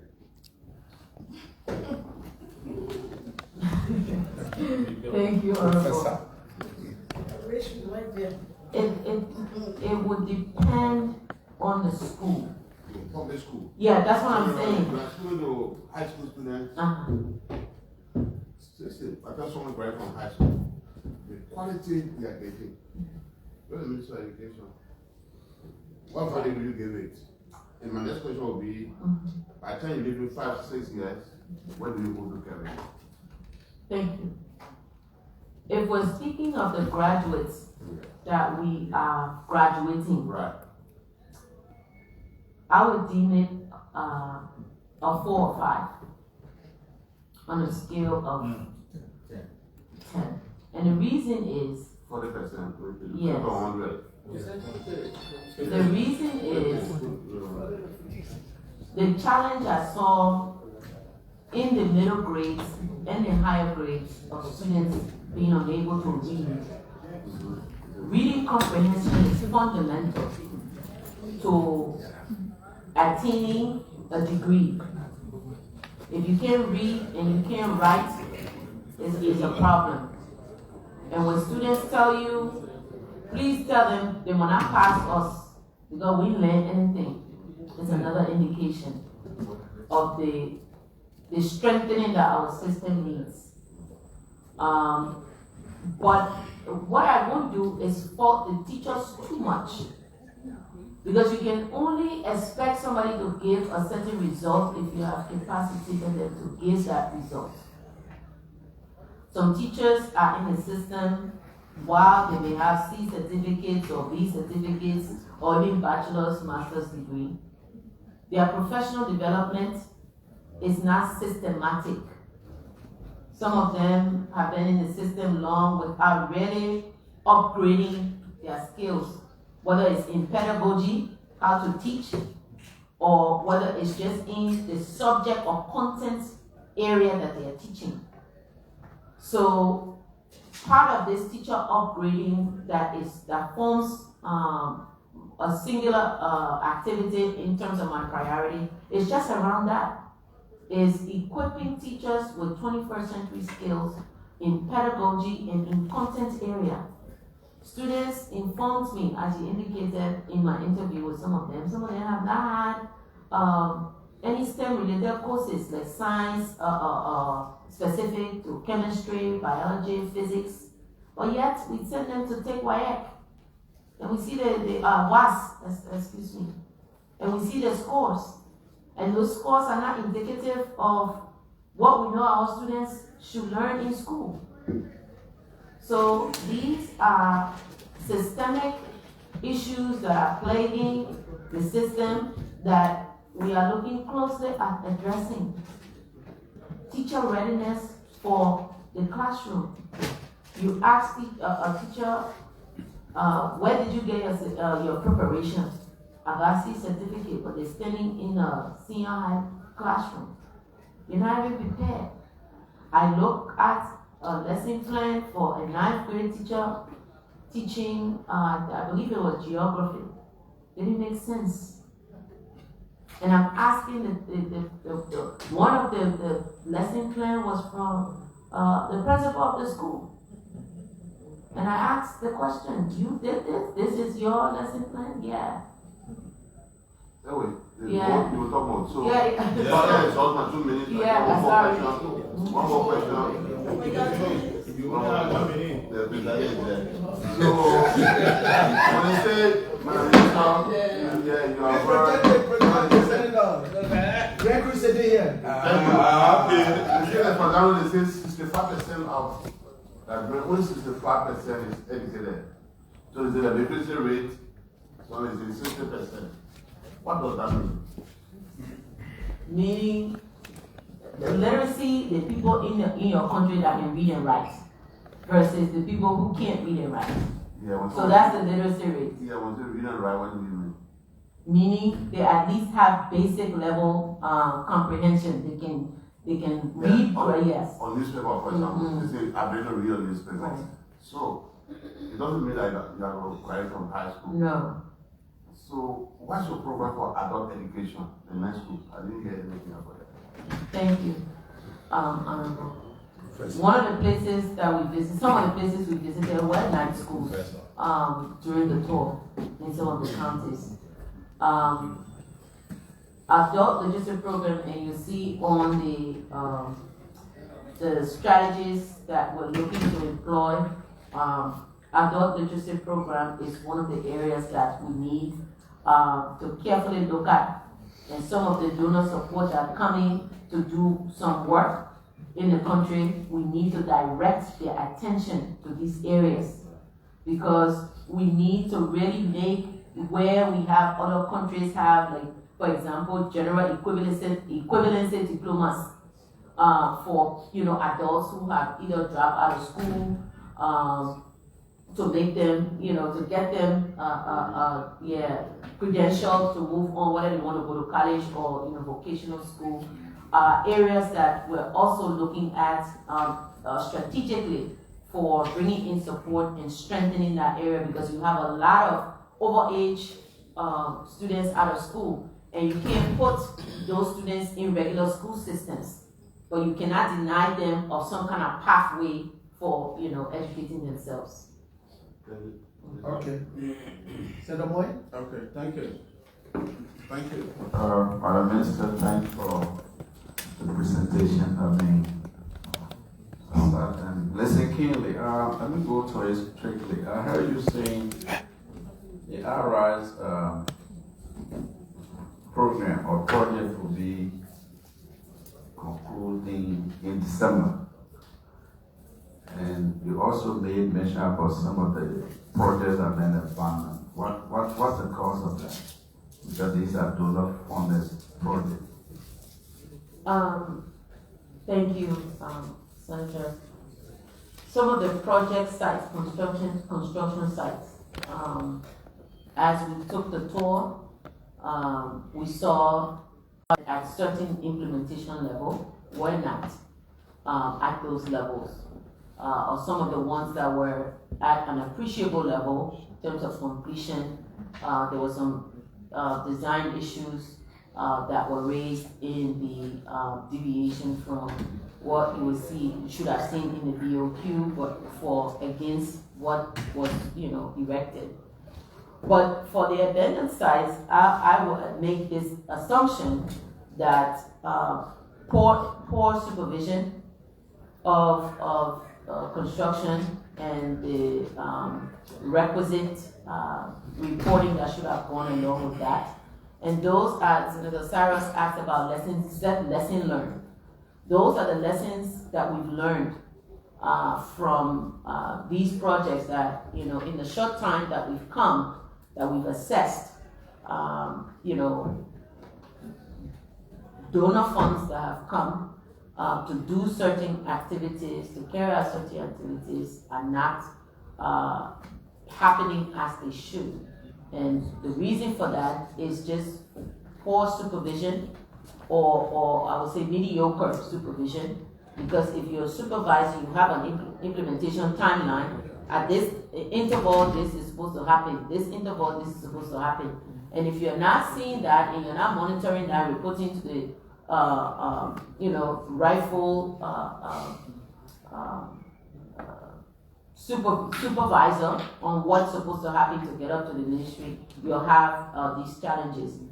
Another one is not only that piece with issue with construction and constructors, but also the weather conditions, rainy season versus dry season. If you're constructing, there's some delays, and we know the challenges in the southeast. Some of the places that I went, we had to get out of the car and walk our way because the roads were bad. So if people are securing materials, constructors delivering materials in hard to reach area will cause some delays there. So there are a range of things that we are now learning to ensure that we don't repeat those things based on how we plan and how we monitor. Okay, my last question is, I chaired the committee for almost 3 years. I was quite involved with the predecessor and with the activities of the committee. In your presentation, I didn't see much focus on the M&E because monitoring and evaluation. At one point in time, I said, we can take the whole country money and put it to education. If we don't have a monitoring mechanism to keep the teachers in the classroom, those that are paid for government cover, we'll have this problem over and again. Because just how you tour the place, when you leave, those instructors, those teachers leave and they are sitting in a different town and villages and they're having a direct deposit. And, they're going into their account, they care less, and the DOs and the M&E people at the level of the ministry, they are not capacitated to even visit once a month or even twice a month or even twice a week. So we'll keep having this problem over and over. I didn't hear you from your assessment of the different institutions across the country. I didn't hear you say a little much about that. Then my last comment would be that you can just respond to one is the issue of over politicizing the management of the different schools. For the past few years, Madam Minister, we saw how principals, some teachers behave in some of the schools. What's your plan to depoliticize the different administration in the different schools? You have to have a very unique plan. Other than that, you are inheriting a system that was heavily politicized. Some of the principals in some of the schools, they were there because of political accommodation. And once the management of the school is not independent of running the school in a way that the teachers will see that person as that person that's supposed to be an example, then of course we'll have problems. So I want you to put that in your plan. If you have to comment, but that's two things that we really when we work with the ministry. Some of the places, we just send people there.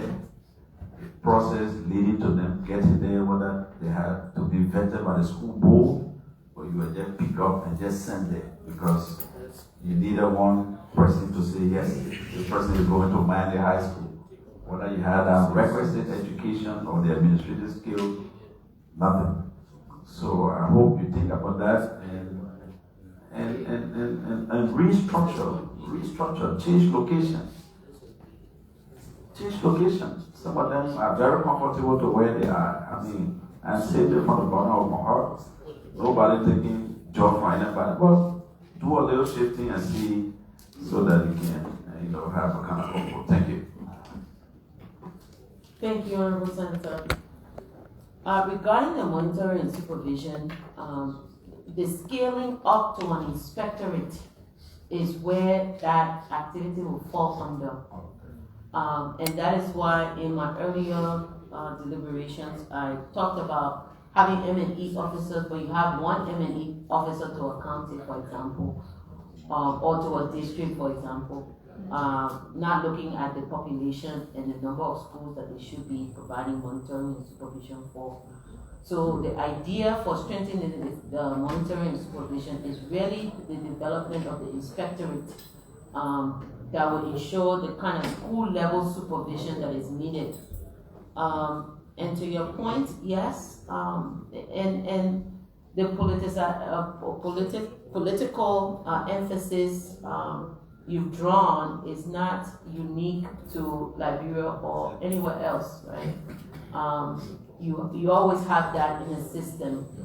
But how you go ahead addressing that, at least how our attempt, along with the team at the ministry to do so, is to focus on performance management and merit-based, promotions or employment, opening up the process so that there's a transparency in the process of selection, in the face of what we must do, in terms of, political maneuverings.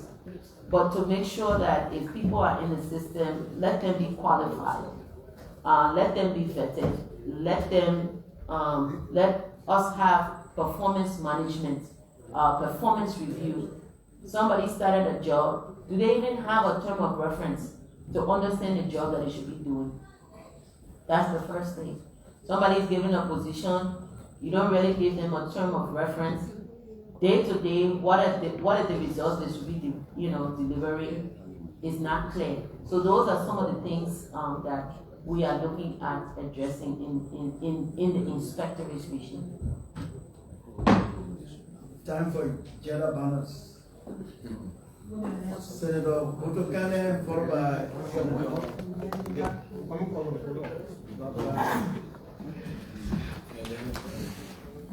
Madam Minister, I know you visited Buffalo County. I want to know the area you visited in Buffalo County. Wait now. Where area? I want to know the area. Okay, 2. Are you aware of the schools, the public schools, 18 public schools closed in Buffalo County?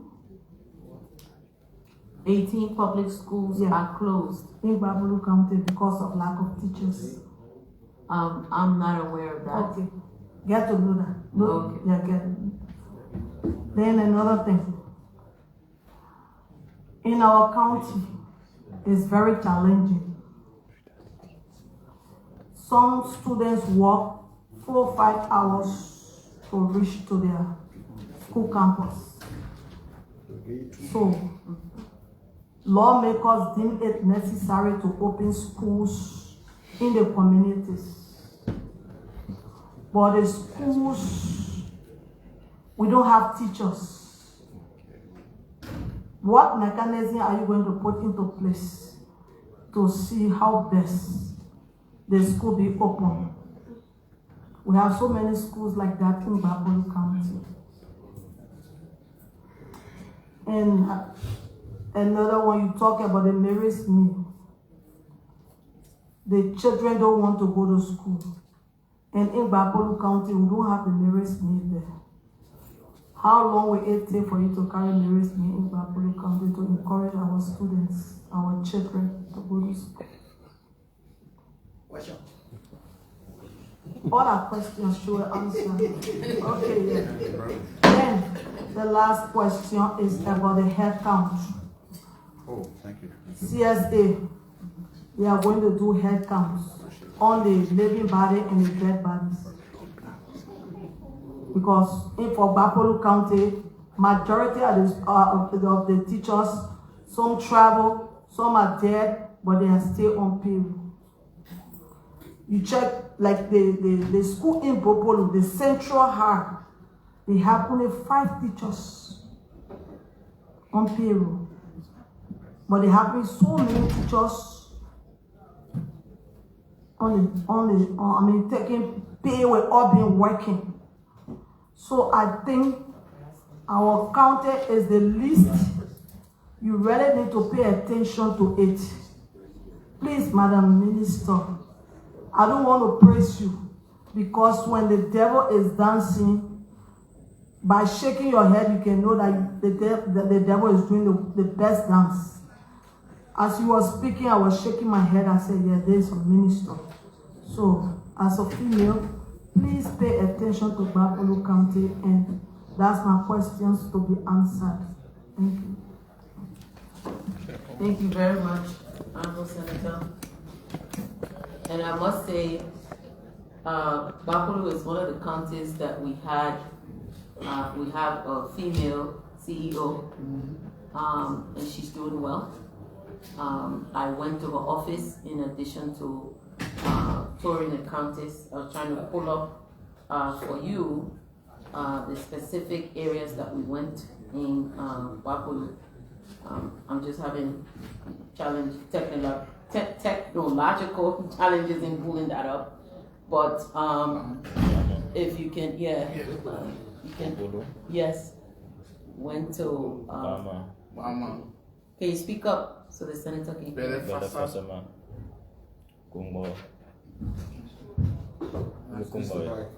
Okay. So,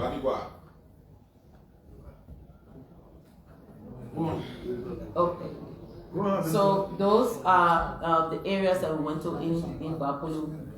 Areas where some of it was very difficult getting, but we were focused on getting to areas that were hard to reach.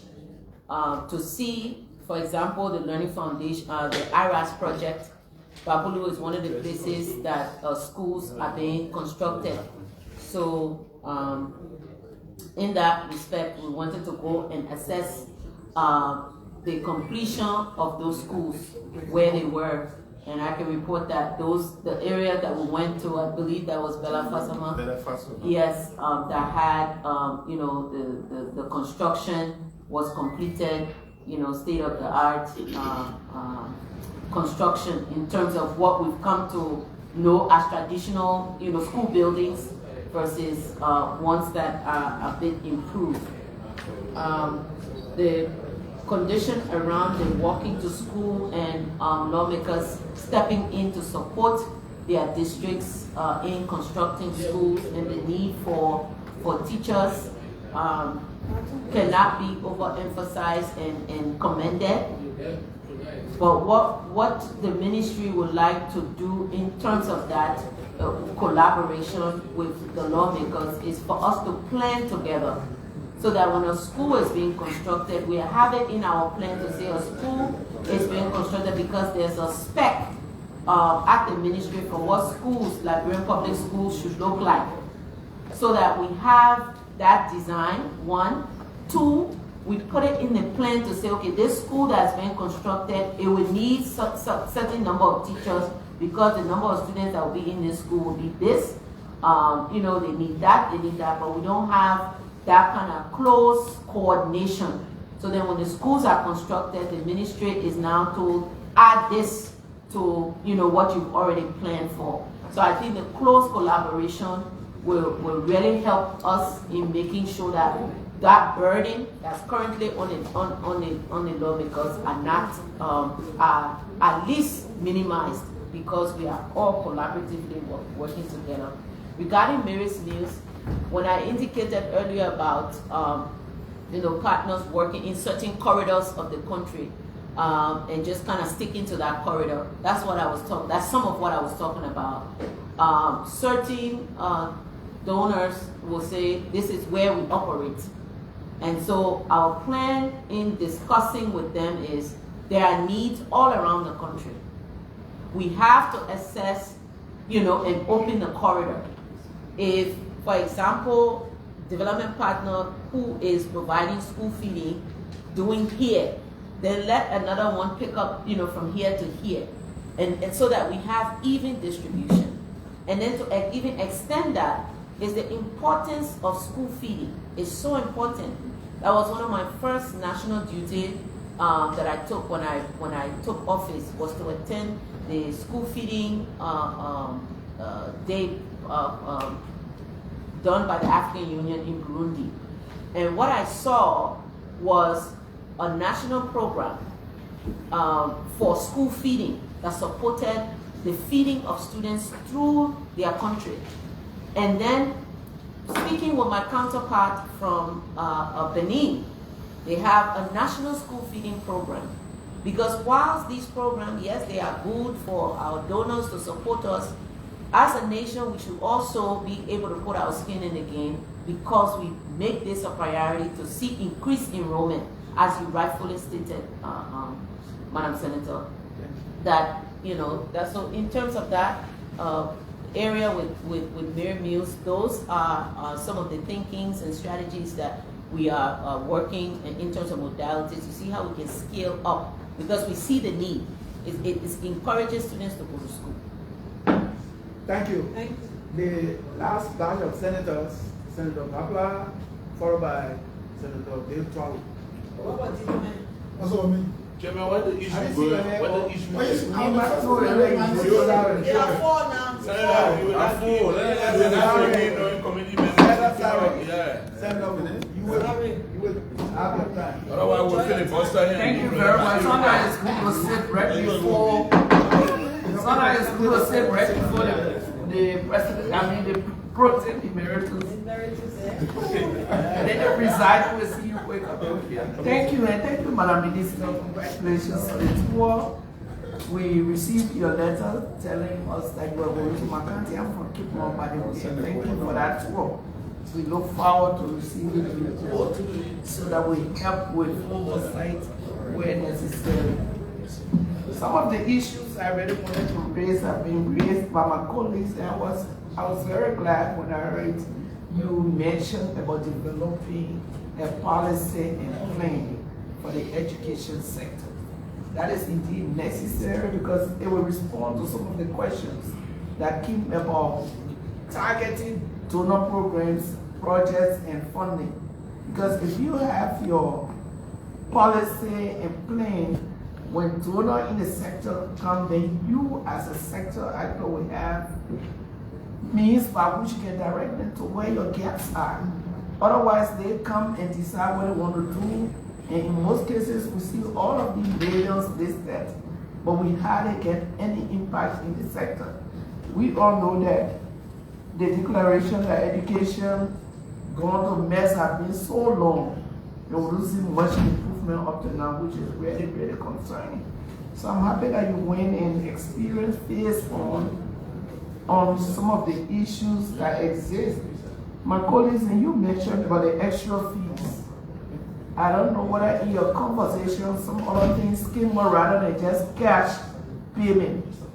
Because the reason why the free tuition program is necessary, because our people in the interior find it difficult to get the required income to support their children's education.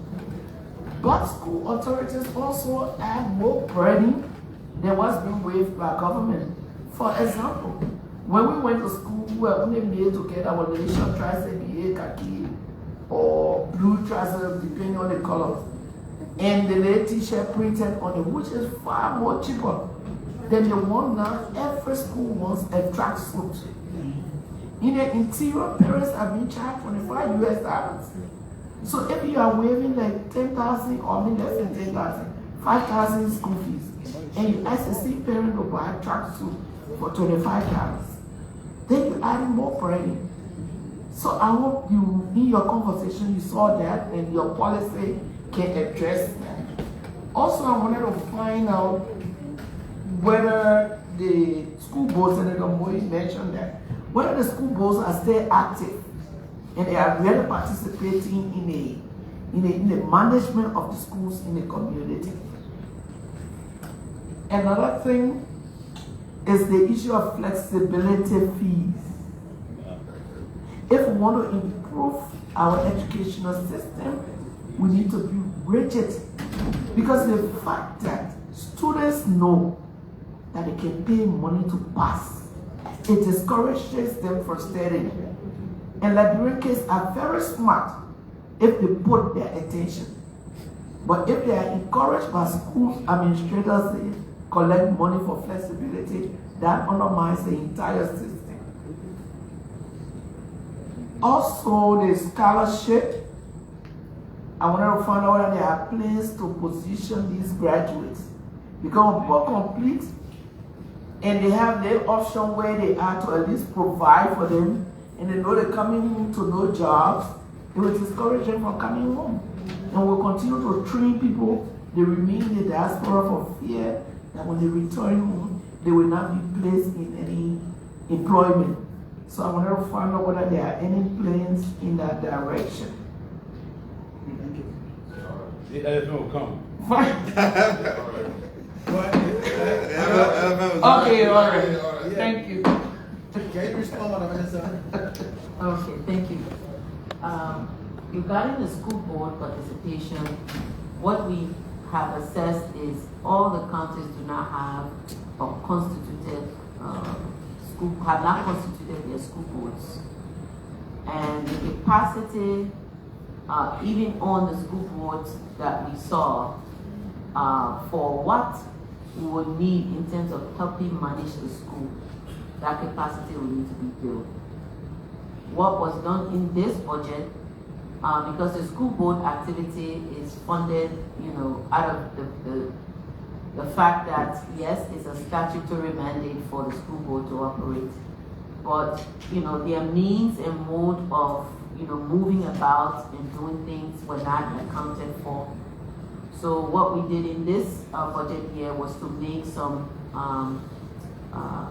appropriations or allocations for that, to at least give them some means of, mobility to move back and forth to help in the school management.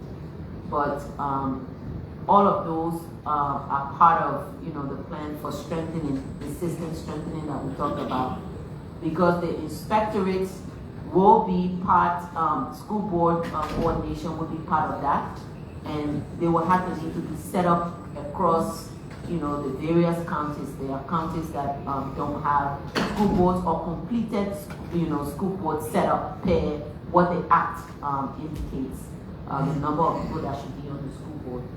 Regarding the flexibility fees, there's some anecdotal evidence of those fees being collected from students, and students really even giving me the entire breakdown of how that process happens.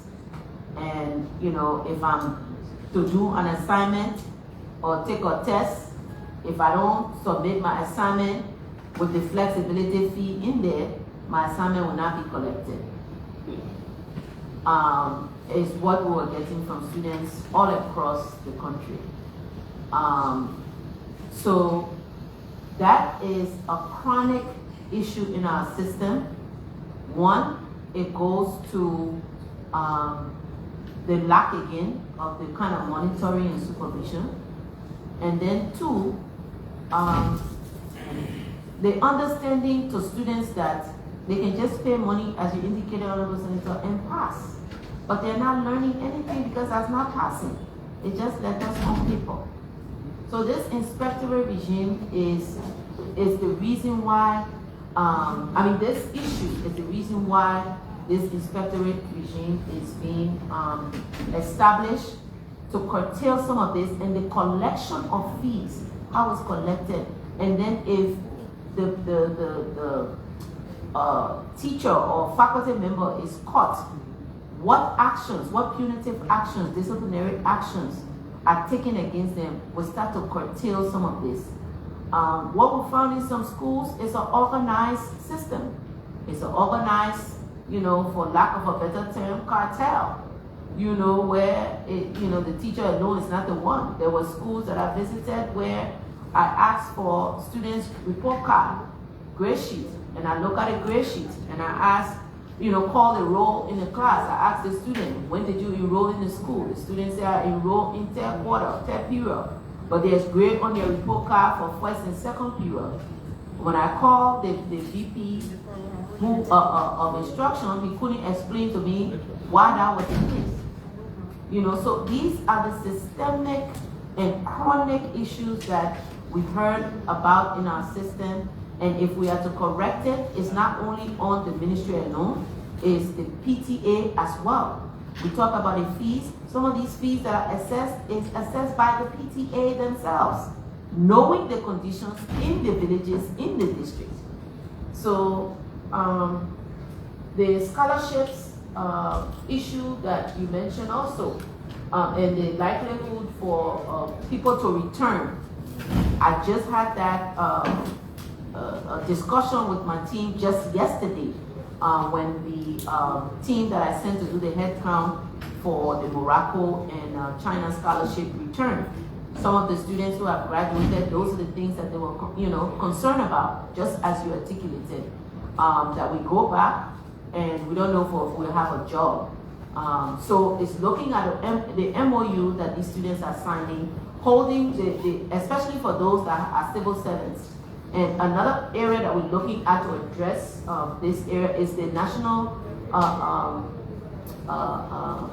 Youth Service Program. Is if you go out on scholarship, come back, how can we incorporate the youth service program for us to at least absorb those students, place them, those returnees, place them in positions.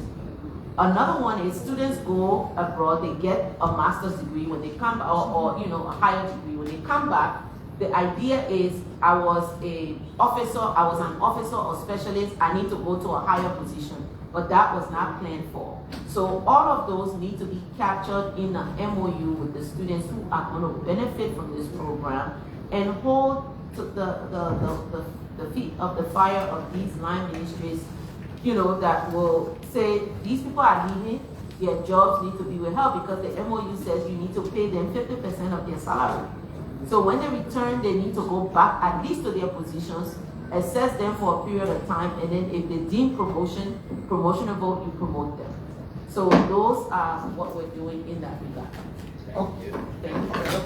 Okay, so please, senators, I would advise that let us be brief, 2 minutes, please adhere to your 2 minutes, and then Madam Minister, your responses will be concise because we are working against time. So the next batch will be Senator Betwawe, Senator Taylor, and Senator Twain.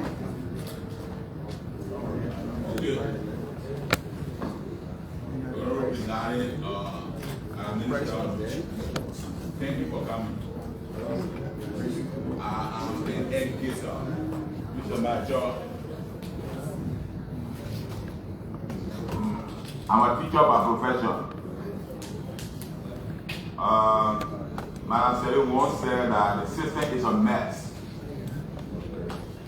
That was a warning that those are all who find ourselves in the sector should do everything to take it from that mess area to a better area. Thank God you are there. I want to talk about donors. We got a group called UNICEF, that's 51 million.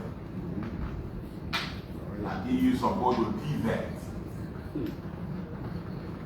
If you were to do an assessment of the TVET institutions in Liberia, you said they are in most of the countries. I don't know, but not in my country. 51 million is not a small money. You can do a lot with the center. If you look at tests, transforming the education system for teachers, 21 million. You are talking about pedagogy, how people don't know. You don't know how to teach. You look at first of all lesson plan and nothing. Then you ask yourself, they 21 million, where they can go? You look at ESSAC, Education System 2020 project, 23 million. They should education governance. They should have the M&E people, but nothing. We have to leave that area of theory and go to practical. The what the law says, more than 75% of the schools, no teacher in the class. Right down, someone called Sayatown, by the go and beg a retiree. And look, all the people say here, no, they're here. Please help us come by the classroom. So we really need monitoring evaluation. And we have to put our feet down on the donors. Our education ministry was making of 40 million. I was so excited that the 40 million we got will do a whole lot in the central. 2 minutes. We'll buy textbooks, we'll buy the one, and then everything will be correct. After 3 days, they will send 2 persons to come and do the assessment. All the money went back.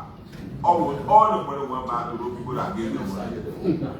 They follow behind the money and it go on your country name that they are giving to. But what they tell you that they gave you is not yours. It is for the citizens in the country to come to Africa and carry all the money back. So the guys will come and make $200 per hour. So we have to design a new strategy and put our feet down on donor support to us.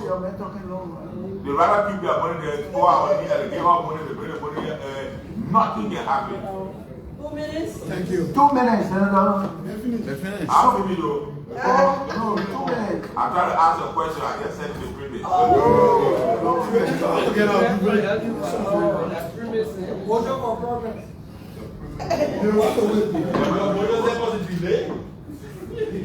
So I just said I'm going to put our feet down and make sure that there's no capital money there. Let's feed the money in our sector. Over the years, we are not fairly in our sector. And on your scholarship,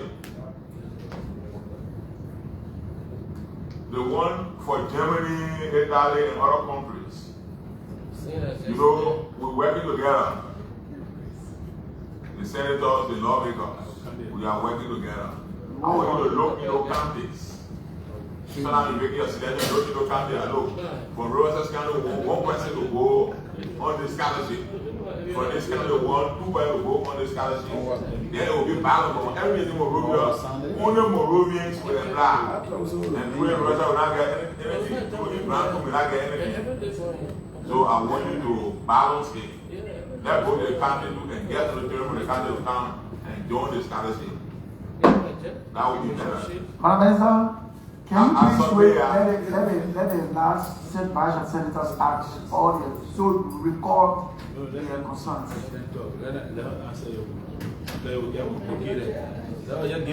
said that at the time. So can I do it, let me answer, I have a comment.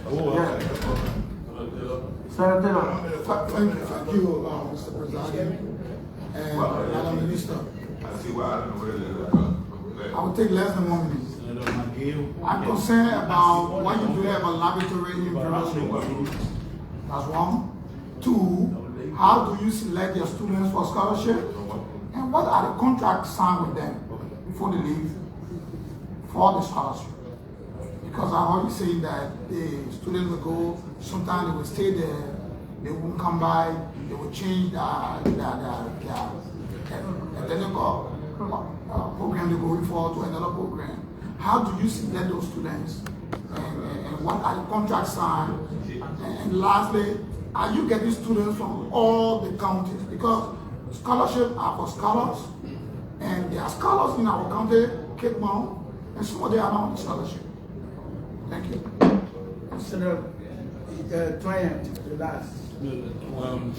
We'll never answer that. I know how to do that. When she answered, that will close it. Senator, let the question be answered. So, but I short question. You don't know what I want to do. No, I wouldn't. I beg you. No, I wouldn't. No matter what they answer, Madam Minister, go ahead. Answer. Thank you. One, the selection criteria is what I've asked for upon taking office. And this is one program because it's directly on the minister's office that I am scrutinizing. I received a list, and on the list of students that have been selected, they go through a series of steps. One, the announcement is made, it's put out in the public, students apply, they vet them based on the eligibility criteria, GPA, you know, and whatever the external scholarship bodies are requesting for the students to have. Next, they move to the shortlisted, they move to testing. We go to Focal Mission, is where we do most of the testing. And students are tested, those scores are then tabulated, they are interviewed, and then the final listing is created. Is that an efficient process? I don't think so. Efficient in a way of inclusion, meaning there's a list that's generated that says a student, for example, is from Cape Mount. So my question was, why there is no internet? And the reason I'm stressing Cape Mount or Liberia, I asked the question, is this Cape Mount, Monserrado County, or Cape Mount, Cape Mount? Cape Mount, Cape Mount. Right. So my understanding is Cape Mount, Monserrado County. Right? So I live in Monserrado, I apply, but I hail from Cape Mount. So if I look at a list, I would just assume, oh yeah, they're person from Cape Mount, they're person from Maryland, they're person from Bon County. So we'll cover everywhere. But that's not the reality. So the redesigned application that we're doing, that we've done, not that we are doing, because we've already tested it, is asking people, where do you currently reside and where do you hail from? So that we are capturing where the person living, are they in the counties? And then making sure that we work with their community colleges around, other institutions in various counties that we can collaborate with to extend this process, the scholarship application process, so that students in the counties can benefit. You talk about students being, brilliant. I saw one, a few of them, not one, but I was so impressed by one that he was given a scholarship because the kid was so brilliant out in the Southeast. So it's expanding those opportunities and expanding the application process, working with areas. Yes. So the laboratories is, there's funding related to some of them. Some laboratories I saw were very old, but at least there are some that we can start with and then build on the ones that they will need, again, funding support. So the donor issue that Senator Twawe talked about, this is areas that we need support.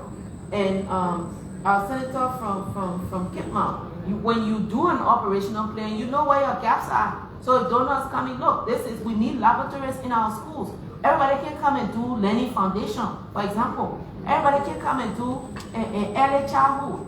So these are where our needs are, and if you're going to come and work with us, here's where we need support. So, do you have a plan for that sector? Sector or activity?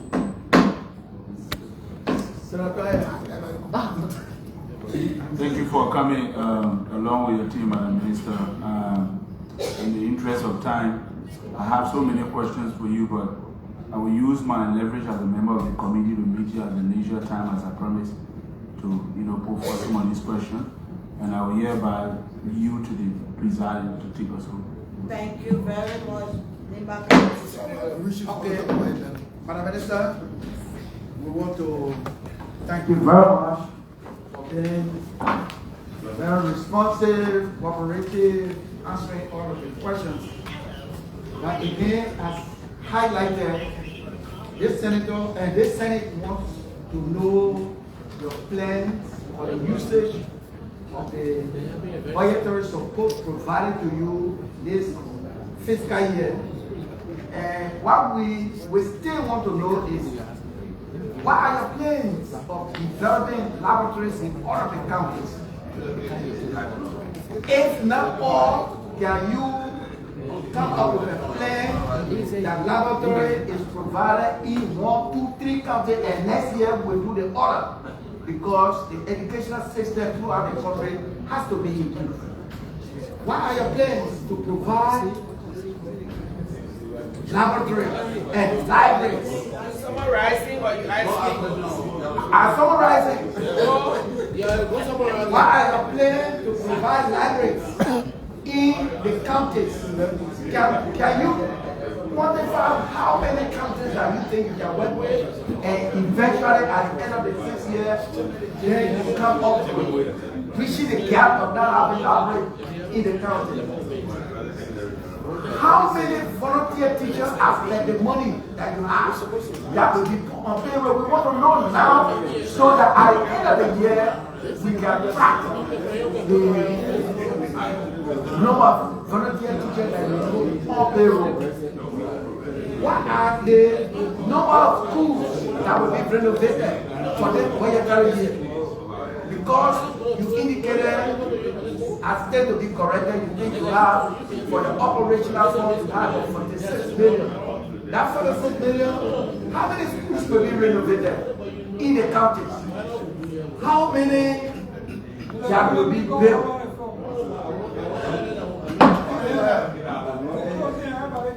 Excuse me, please. We're talking about providing materials. The Senate wants to know how many chairs will be provided in each county. So that when you come at the end of the year, they will say, and you say you are going to provide 10 chairs in this county, and you say you are going to provide 5 chairs in this county, because we want program budgeting. That's why millions were invited from. And then, how can you align the donor support to our support to bridge the financial gap? These are the plans that we invited you for. We still require from you. What are your plans to provide laboratories in the counties? What are your plans to provide libraries in the counties? What are the number of teachers in each county after the amount provided you this year when you were doing your planning? How many schools you think will be renovated in counties? So that next year when you come, you say we have 10 schools, but we did 5 this whole year. So this year we need another 5. How many chairs will be provided to each county? These are the information we need. We still require that information. Thank you. Thank you, Chair. Thank you. Thank you very much.